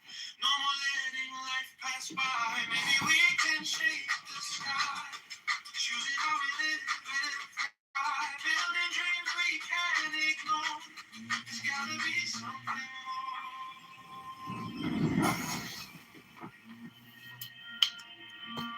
I'm craving change. I need to feel something real. Something real. Not just something I wanna give. Rolling on this temptation. I'm craving lights. Hoping nights. Hearts that rise and take control. If we fall, we can stand. Together we can change it all.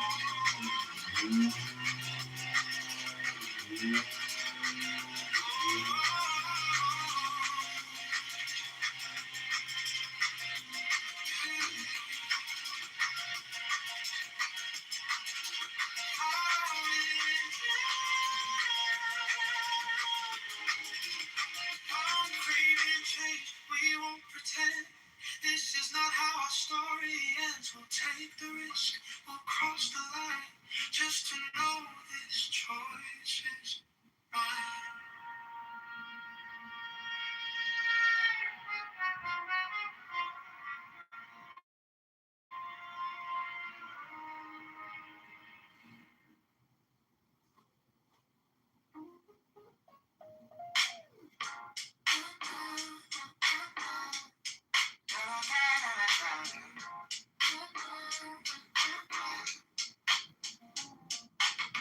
Check my phone, read the city news. All these headlines, we got more to lose. Talking about the neighborhoods that need some love. Dreaming about a leader we could be proud of. On the south and the west, every single block. Time to build it up, time to talk that talk. We're trying to move on, trying to find our way. Lift the whole town up every day. The rhythm's here, the vibe is strong. Voice of the people gonna sing this song. Now we filling up the empty space. Every street and every place. A little bit of hope, a little bit of change. Rising like a peak in the pouring rain. Go to Chicago, make all over downtown. Go Chicago strong, keep pushing on. Go down, get over, lift up every stage. Down Kitover, 2027 for this place.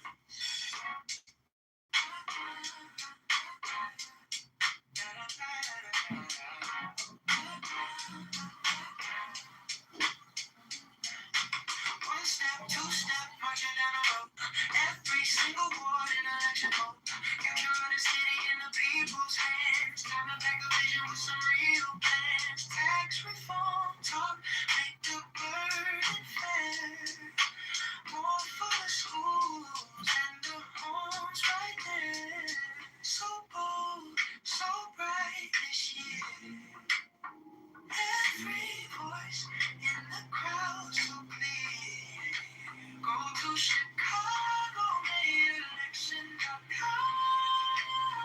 Make your choice, bring out like a song. Now we're living on the empty space. Every street and every place. A little bit of hope, a little bit of change. Rising like a wind in the pouring rain. Had to jump it over Chicago.com. Spread the word around, keep pushing on. Go down, get over, lift up every stage. Down, get over.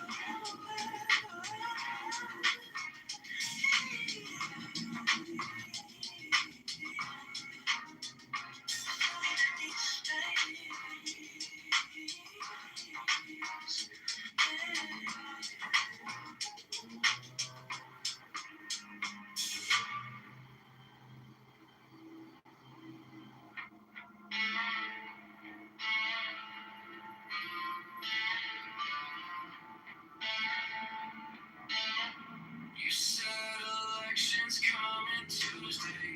By Thursday, signs are on. See the posters on my corner. Gleaming red and white and strong. Phone lights up with all the headlines. Futures calling, streets undone.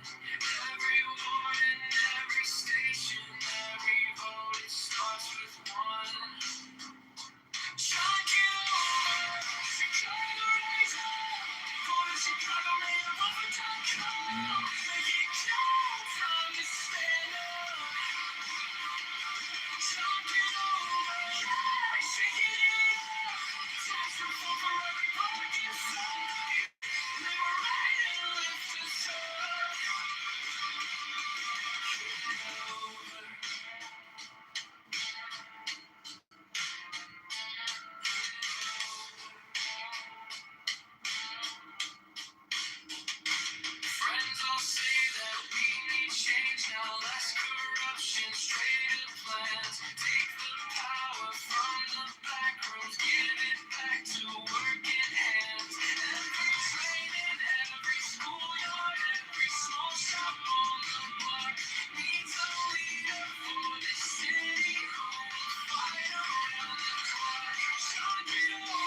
I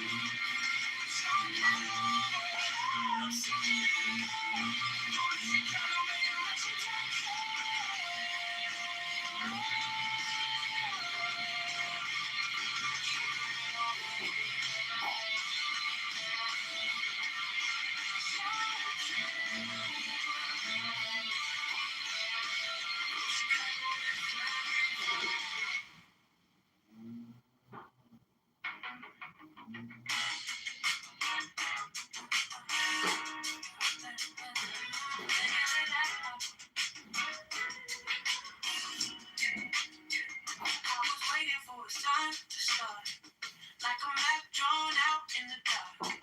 Now the city's calling out my name to choose a brand new path. Tired of watching from the side while the streets and dreams collide. So I take one step with my vote. Time to change this heavy load.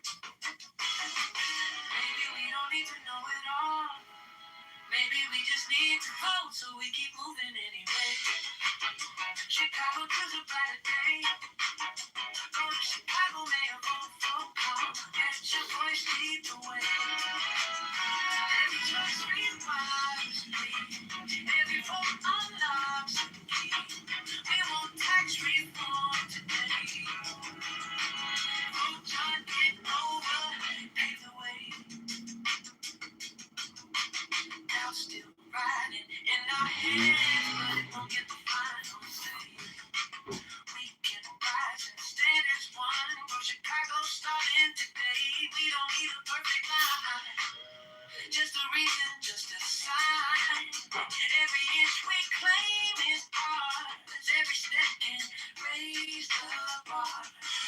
Go slow, go fast, just don't go back. Trust the rhythm in this town, time to lift our future now. So we keep moving anyway. Chicago, stand up, have your say. Go to ChicagoMayElection.com. Vote John Kitover today. Every choice rewires me. Every vote unlocks a key. We want tax reform right now.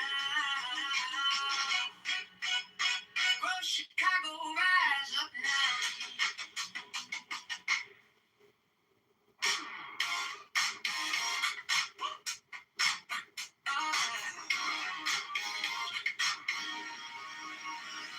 Walking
top of my head, voices wave and fly.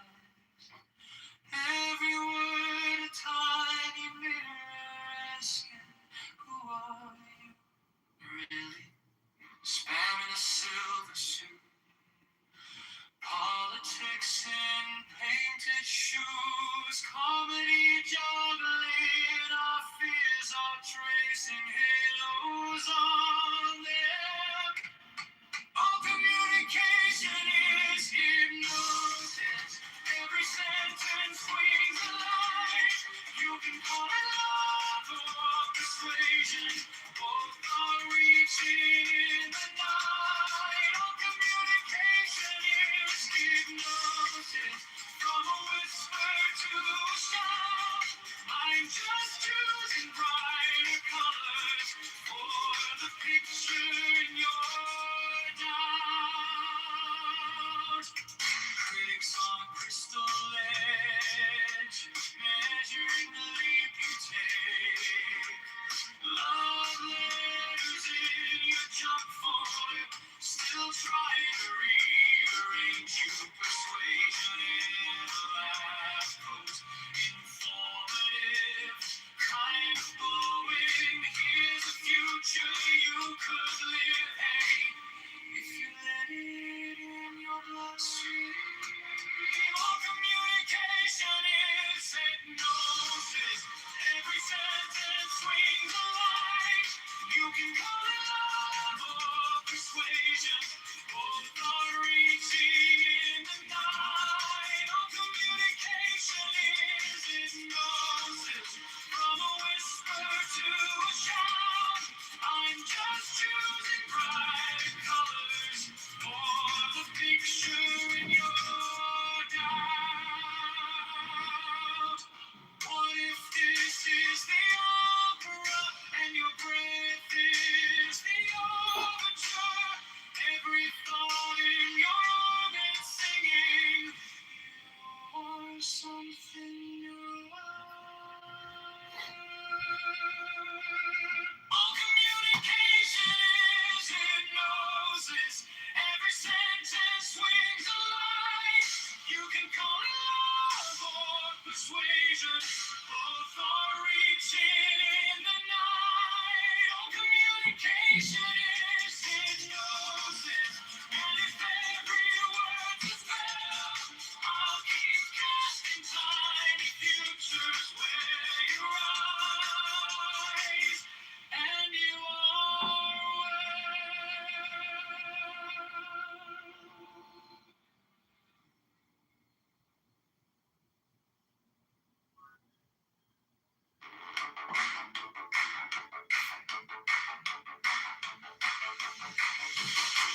Watermelon, rainbow, watermelon, rainbow, watermelon, rainbow, watermelon, rainbow, watermelon, rainbow, watermelon, rainbow.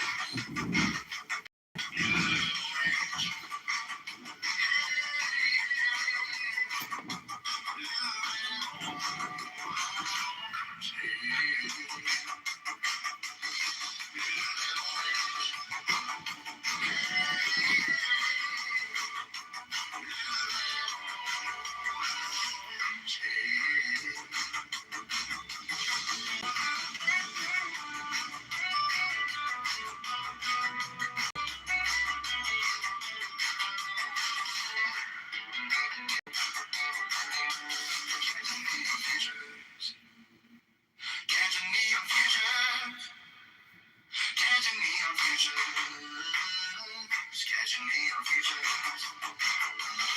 Living orange,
Hands upon the breast of the priestess, and takes back his lance.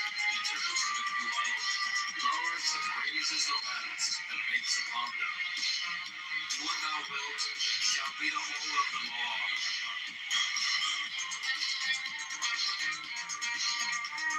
Love is the law. Love on your will. He lowers the lance, and turns to his priestess, takes the lance in her right hand, and her left hand she offers it. The priest kneels.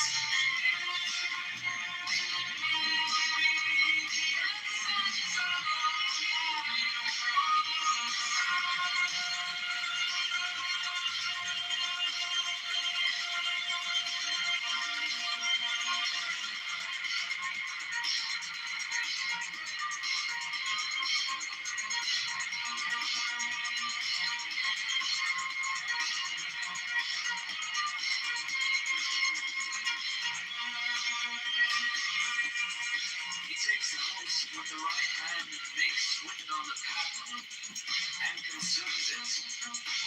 Silence the priestess takes, uncovers, and offers the cup as before.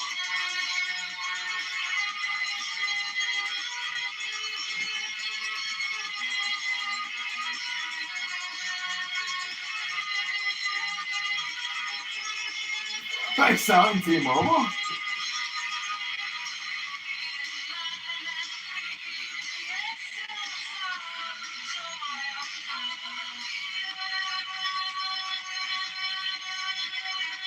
Yeah. You shut up.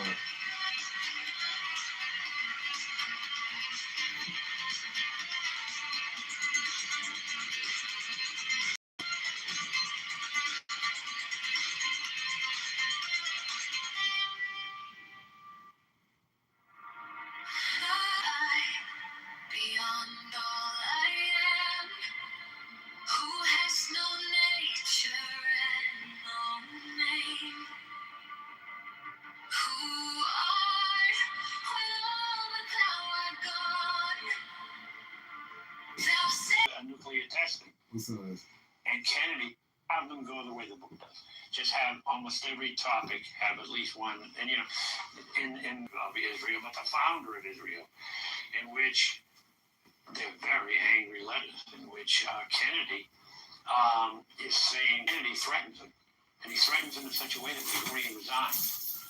And I found articles, not in any crackpot publications, but in very sophisticated publications saying, forget Lyndon Johnson, forget the CIA, forget Fidel Castro. The Mossad killed Kennedy because they were so upset over what he did to Ben Gurion. So, we got a few little bombshells we throw in there, not proven, have them go the way the book does. Just have almost every topic have at least one. And, there's a...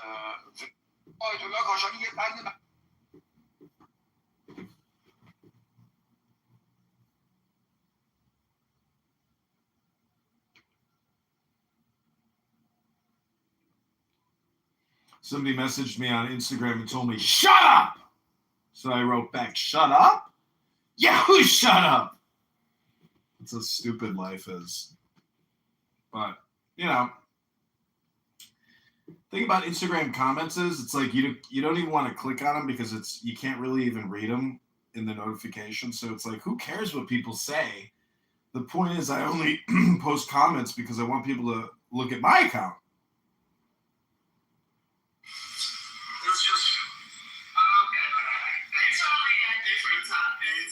I'm also live streaming Politically Correct on 15 different phones downstairs in my recording studio.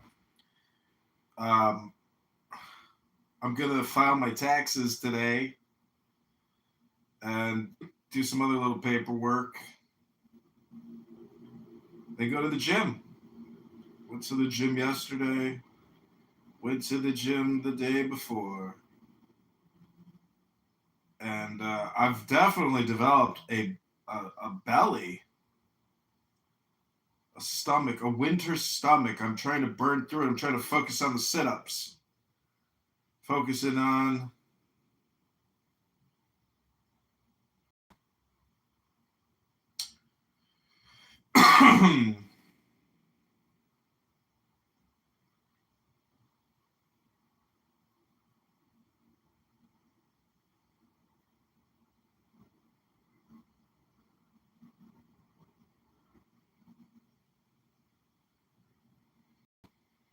Okay, if you haven't taken the deepest breath of the day yet today,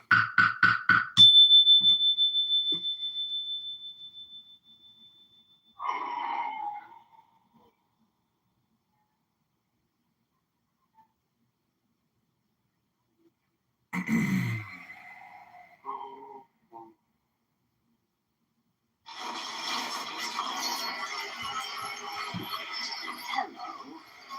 I see you. Sister, may we help you? You just lost the element of surprise, demon. Sister, this is a pre-trial hearing. We're going to have to ask you to sit down, officer. How did you find me? I just followed the scent. You can bluff everyone else, not me.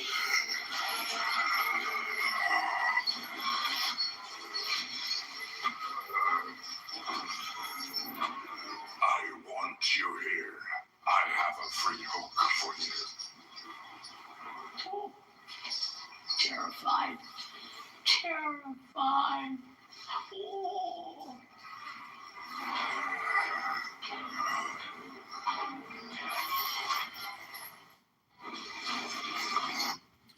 one of those weird YouTube clips about demons and nuns. Oh no! I've got the stalker back on YouTube. She keeps telling me punishment for my lies. And it's in the mail. My friend. I have this crazy stalker. I don't know what she's so upset about. What did she say? Punishment for your lies. Yeah. Punishment. Michelle, this crazy chick from Clubhouse. Oh, really? Totally lost it, yeah. Oh, what a psycho. Let's see if I can block her. No, I've reported her. But she's deranged. I also blocked her number. She was like texting me nonstop. Kind of like me. I was about to say, you're annoyed by this behavior? Well, yeah, because I like to spam other people. I don't like to be spammed, duh. I'm a spammer. I'm not a spammer consumer. I'm a spammer distributor.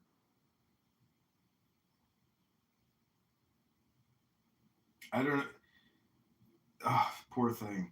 You know, some people's brains, they just they lose capability, and next thing you know, you're just like disabled. Do you have a dishwasher? Yeah. I spend a lot of time Doing dishes. washing dishes. If you make it into a Zen meditation of awareness, then it's actually not washing dishes. You're actually communicating or in the presence of the divine reality unfolding before you in the bubbles and the cups and the plates and the bowls and the forks and the spoons and the knives.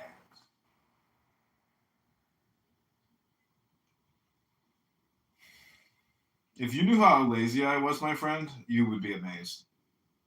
Because, you see, we are conditioned to work incessantly, nonstop, you know? But doing laundry and doing dishes are two of those very low-value activities, you know? It's not like reading a book. So I don't actually put my dishes away. I, like, put them all over the counters, and then I wait for that to build. Then I put it in the dishwasher. And then same thing with clothing. I actually have bags and bags of clothing, a lot like your PTR. And then after I finally run out of underpants and, you know, socks and other clothes that I can wear, I am finally forced to do the laundry. But do you know how many months it takes me to run out? It takes me like 3 or 4 months. I only do laundry 3 times a year, my friend. Because I do it all at once. I do like my whole wardrobe at one time. That's insane. Over like 2 days. But just think about how much time I save, because some people do laundry every week. I only have to do laundry 3 out of 52 weeks. Do you know how much time I save from that? And it's all because I just decided to buy a ton of underwear, a ton of socks.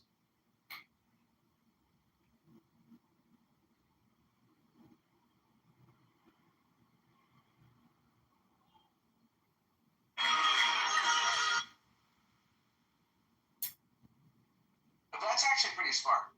How many pairs of underwear would you say that you have? I don't know, like 60? Wow.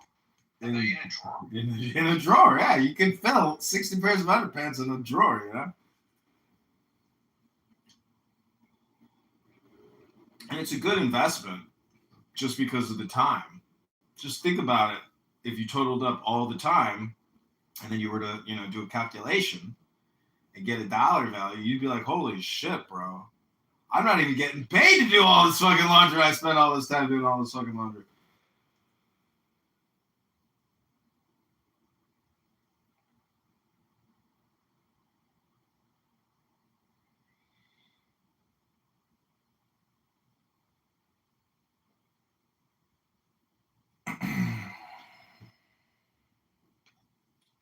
Okay.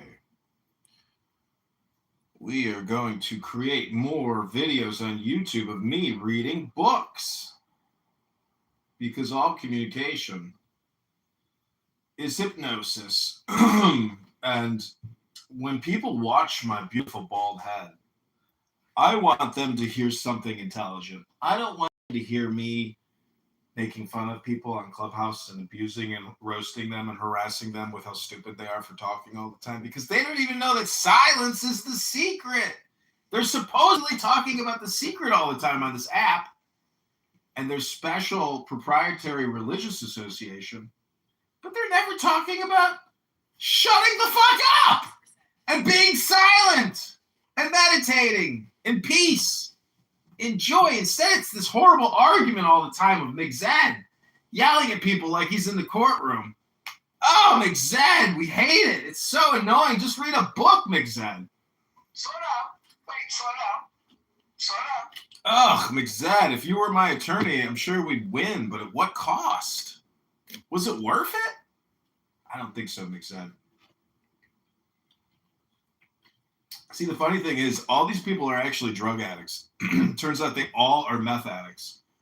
And I'm not making this up. McZed is a meth addict. Fucking Barth is a meth addict. All these guys who come here for the religious dopamine juice, they're all high on meth, and they're all sitting there debating, their particular position. But they fail to see a universal truth known as Kabbalah. I don't understand it. Or the Tao. How do you ignore Hinduism? How? It's got over 1 billion people that are interested in it. That's a lot of Hindus. They don't get a fucking say into your conversations at all? Hello?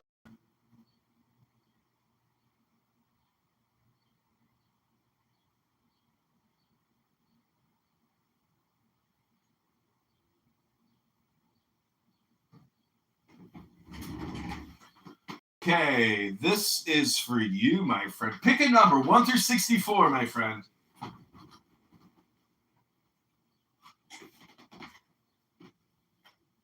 Hello? 55.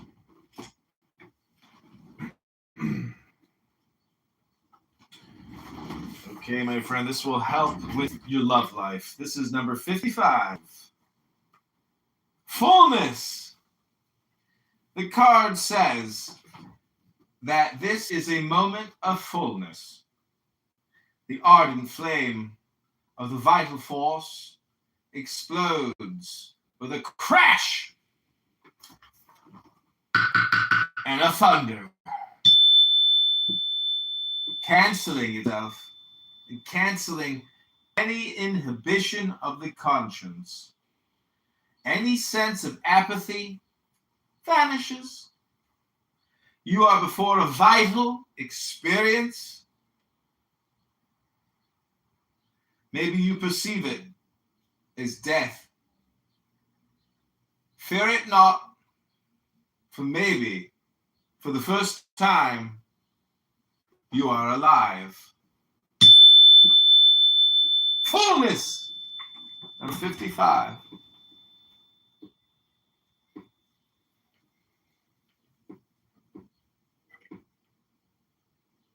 That's the I Ching of love, the love oracle, the Chinese love oracle. People really like this little book I have. Very tiny little book. It's literally 2 pieces of paper, but it's very tiny print. I sent it to my father. He said, I can't read that.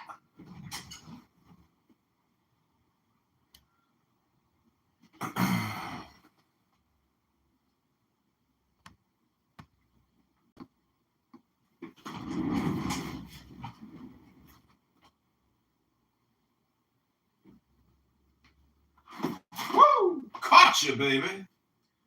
I caught you.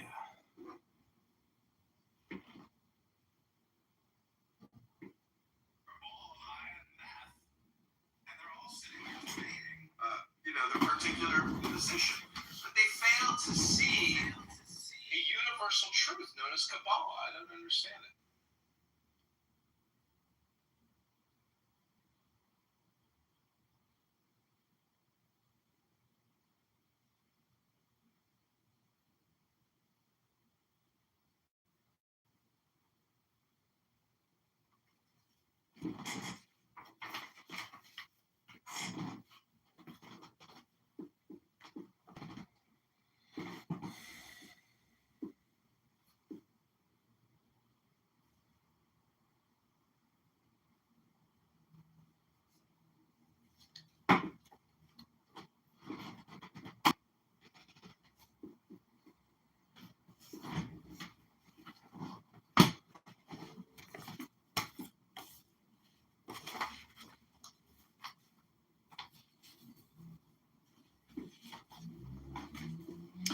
Okay, this is called the Isaac or Isiac tablet. Its holy and occult significance. W. Wynne Westcott from 1887.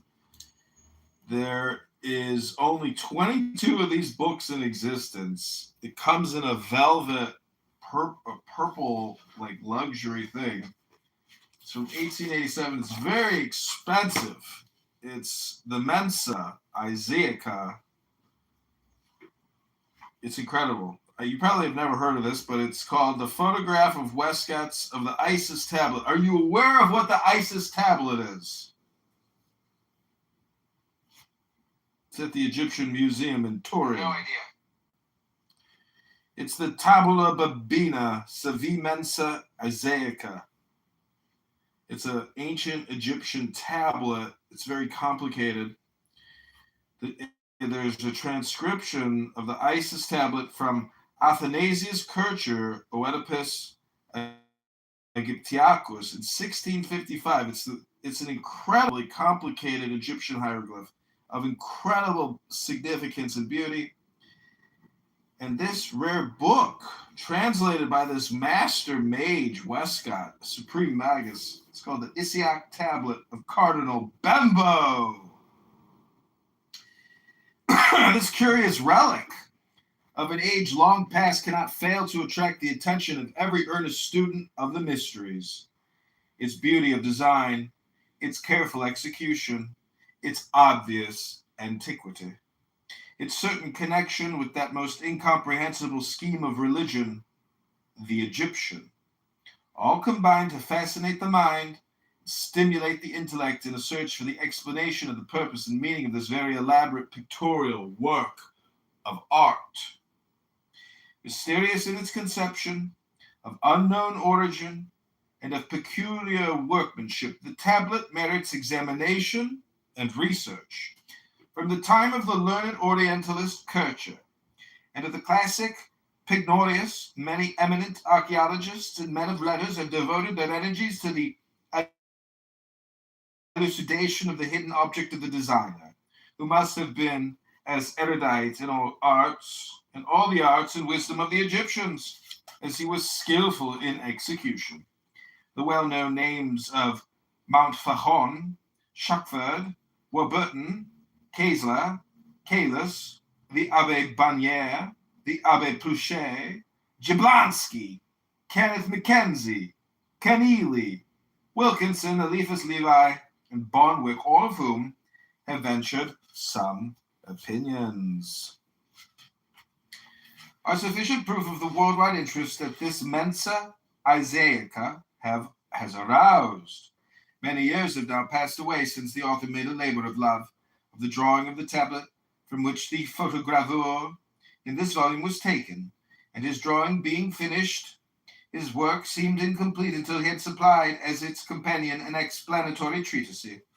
However scanty and imperfect it may be deemed, he begs the indulgence of many a learned reader for its shortcomings, and if he has apparently undervalued the opinions of the modern school of scientific Egyptology, it is only because of his conviction that the tablet is essentially an esoteric character, therefore insusceptible of ordinary methods of interpretation.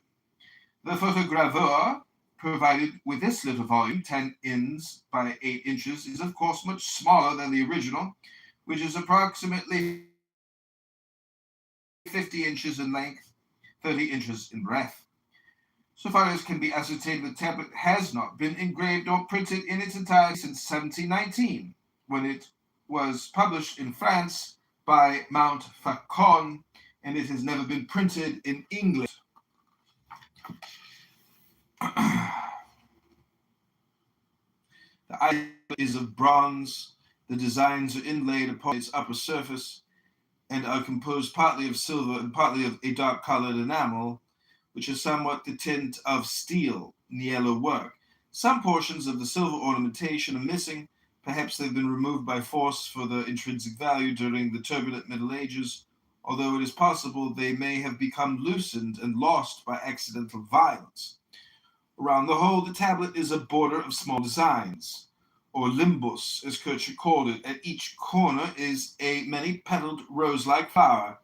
These divide the limbus into 4 portions, 2 vertical, a right and left, and superior and inferior portions. Within this border, there are 3 principal horizontal divisions. The upper and lower regions are of equal depth. The central region is deeper and is further subdivided. I'm going to send you a picture of this so you can look it up and enjoy.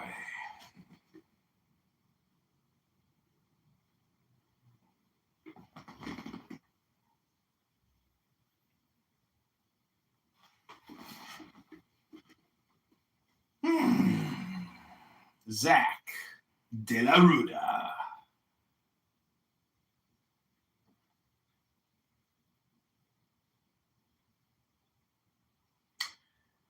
Pretty interesting that it's made of metal because it's just incredible artwork.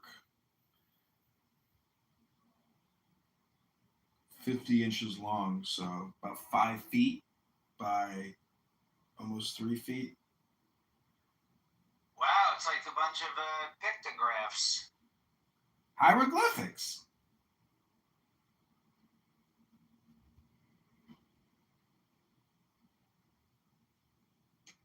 Clearly, it's genius. And whatever they were trying to communicate is unknown to us in 2026. But not anymore, because we bought the very, very rare, very expensive book. It's only 22 copies.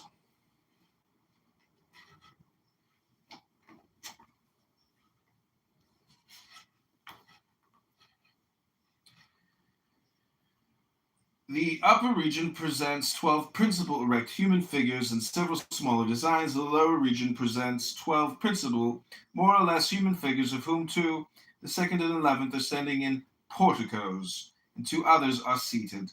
The 5th and the 8th, there are also interspersed among these several smaller figures, as a boy, a dog-headed human figure, a cat, a bird, and other curious mystic designs. The central region presents a middle grand scene, extending over 2/3 of the whole length, consisting of a throned female under the canopy. On each side of her is a triad. Each triad consists of a seated figure, a human attendant, and a winged human figure. There are also 2 birds at each lateral scene. At each extremity of this grand scene are placed designs somewhat similar to each other. Each consists of an upper compartment representing a bull, with 2 attendants, and a lower portion representing 2 female figures, one on each side of a nameless object, whose formation can be better grasped by sight than from description. Between the upper and lower regions runs a narrow line of hieroglyphics. This does not appear in the photogravure, which from its necessarily reduced size would have rendered them illegible. And within the limbus runs all round a narrow design of wavy lines, with occasional small flowers, vases, phalli, and masks or faces interspersed. The letters which appear on the photogravure do not belong to the tablet. They are the reference marks adopted by Kircher in his scheme of explanation. Most unfortunately, the equally excellent plate given by Pignorius has a different set of reference letters. The only omission from the photogravure is that of the series of very small designs in the plain border of the central canopy and its basement. These are all similar, consist each one of a square, a circle within it, and within the circle 4 diameters dividing it into 8 spaces. It will not be necessary to describe each figure minutely, as the plate can be referred to, and comments on each figure will be found later on, especially in the detailed explanation of Kircher, and the shorter references to other authors. Many curious, esoteric notes and suggestions of my own will be found scattered through this volume, and are especially assigned to the conclusion. The title, heading the photogravure, does not belong to the tablet. It is the superscription given by Kircher to his drawing of the tablet, and reads as follows: a true and genuine copy of the Isiach tablet, a more ancient brazen tablet, engraved with the second letters of the Egyptians, for the first time produced from the Museum of Torquatus Bembo in the year 1559. Hence it is called Bembini. Aeneas Vicus of Parma published it and dedicated it to the Ferdinand Caesar I. Athanasius Kircher, the Jesuit, devotes this as a monument more enduring than brass, having reduced it to a more convenient size. He is the interpreter of the same. Rome, 1654. This most interesting and mysterious tablet appears to have been treasured in one of the palaces in Rome, time when the Constable of Bourbon, in command of an army of the Emperor Charles V of Germany, overran Italy and sacked the city in the year 1527. It then fell into the hands of a blacksmith or iron worker who sold it for a large sum of money to Cardinal Bembo. After his death, it came into the possession of the Dukes of Mantua, in whose treasure house it figured as a relic of the past until 1630, when Mantua was plundered and burnt by an army under one of the generals of the Emperor Ferdinand II. It was then once more lost sight of, and indeed many important authors state that it was never seen again, but was probably destroyed by some of the ignorant soldiery, in removing from its surface the silver plates for the purpose of sale. There is, however, at least one author who gives a correct account of the history of the tablet after the siege of Mantua in 1630. All honor to Johann George Tesla, who published in 1740 his travels through Germany, Italy, and other countries. In his account of the palace in Turin, he says that when Mantua was plundered, the tablet fell into the hands of Cardinal Pava, who made a present of it to the Duke of Savoy, by whom it was preserved.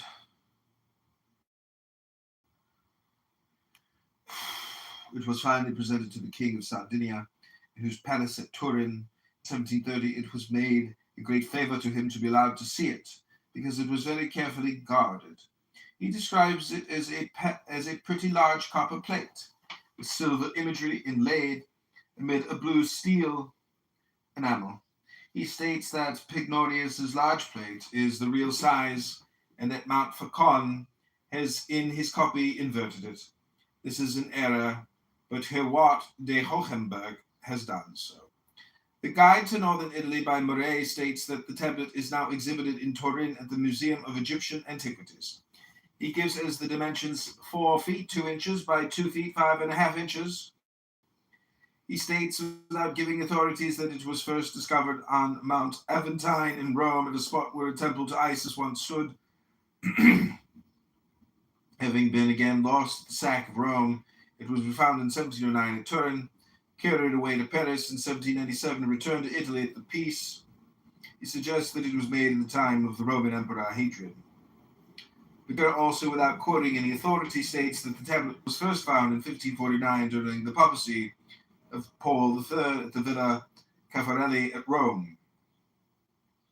Aeneas de Vico, who published a splendid identical-sized drawing of the tablet in 1559 in Venice, gives the following as the title: Vetutissime tabulae Aneae hieroglyphics. Hoc est sacris Egyptiorum litteris hilatae typos, quem ex Torquati Bembe Museo and MDLIX, Aeneas Vicus, Promensus editit, ac imp Caius Ferdinando dedicavit nunc denuo publicae utilitalis ergo e teneris inducem prodit. This volume has no history of the tablet nor any attempted description. Second edition appeared also at Venice in 1600, published by Jacques Franco. Caylus prints a copy of this one. John George Herwart de Hohenberg has also reproduced a drawing of the tablet in his work Thesaurus Hieroglyphicorum in 1610, and a diagram professing to explain it in his Admiranda Ethnicae Theologiae Mysteria, 1625. In this latter book, he suggests that the tablet is a sort of nautical map, and that all the figures are points of the compass.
The particular position, but they fail to see a universal truth known as Kabbalah. I don't understand it.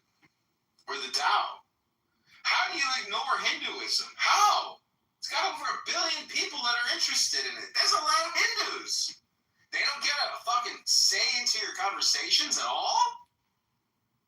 Hello?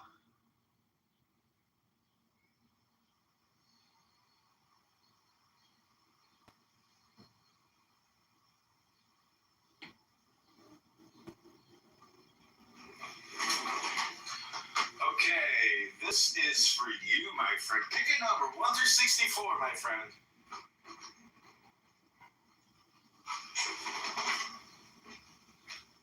Hello? 55.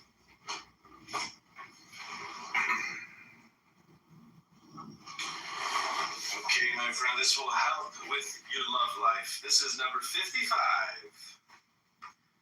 Fullness. The card says that this is a moment of fullness. The ardent flame of the vital force explodes with a crash and a thunder, canceling itself and canceling any inhibition of the conscience. Any sense of apathy vanishes. You are before a vital experience. Maybe you perceive it as death. Fear it not, for maybe, for the first time, you are alive. Fullness, number 55.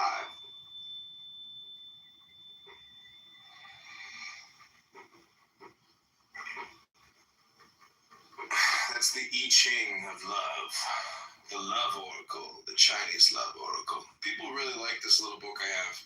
Very tiny little book. It's literally 2 pieces of paper, but it's a very tiny print. I sent it to my father. He said, I can't read that.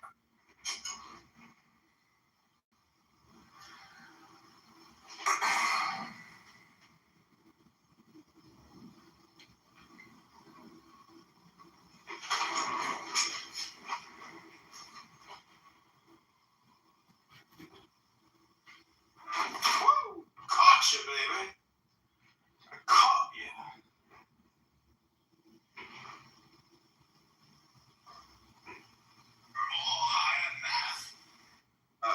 The particular position. But they fail to see a universal truth known as Kabbalah. I don't understand it. Or the Tao.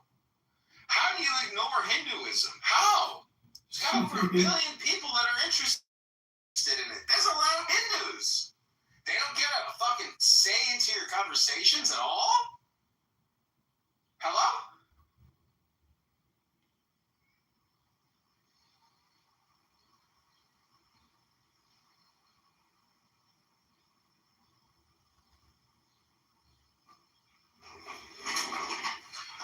Okay, this is for you, my friend. Pick a number, 1 through 64, my friend.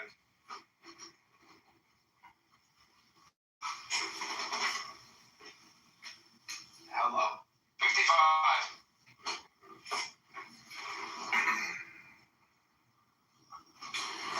Okay, my friend, this will help with your love life. This is number 55. Fullness. The card says that this is a moment of fullness. The ardent flame of the vital force explodes with a crash and a thunder, canceling itself and canceling any inhibition of the conscience. Any sense of apathy vanishes. You are before a vital experience. Maybe you perceive it as death. Fear it not, for maybe alive. Fullness, number 55.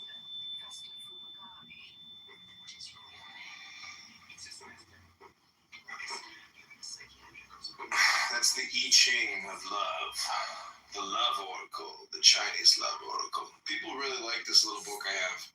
Very tiny little book. It's literally 2 pieces of paper, but it's a very tiny print. I sent it to my father. He said, I can't read that.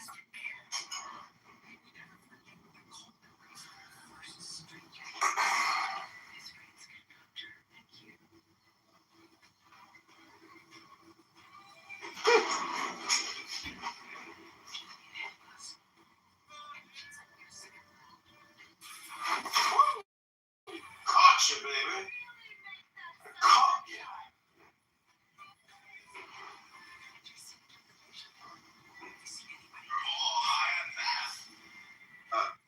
particular position, but they fail to see a universal truth known as Kabbalah. I don't understand it.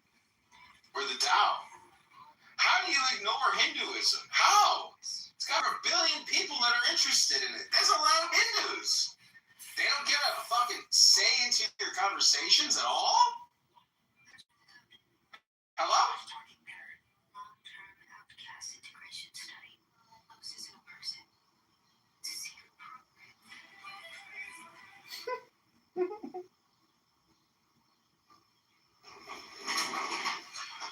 Okay, this is for you, my friend. Pick a number, 1 through 64, my friend.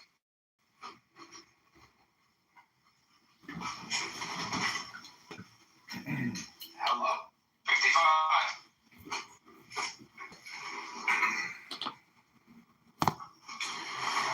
Okay, my friend, this will help with your love life. This is number 55. Fullness. The card says that this is a moment of fullness. The ardent flame of the vital force explodes with a crash and a thunder, canceling itself, canceling any inhibition of the conscience, any sense of apathy vanishes. You are vital.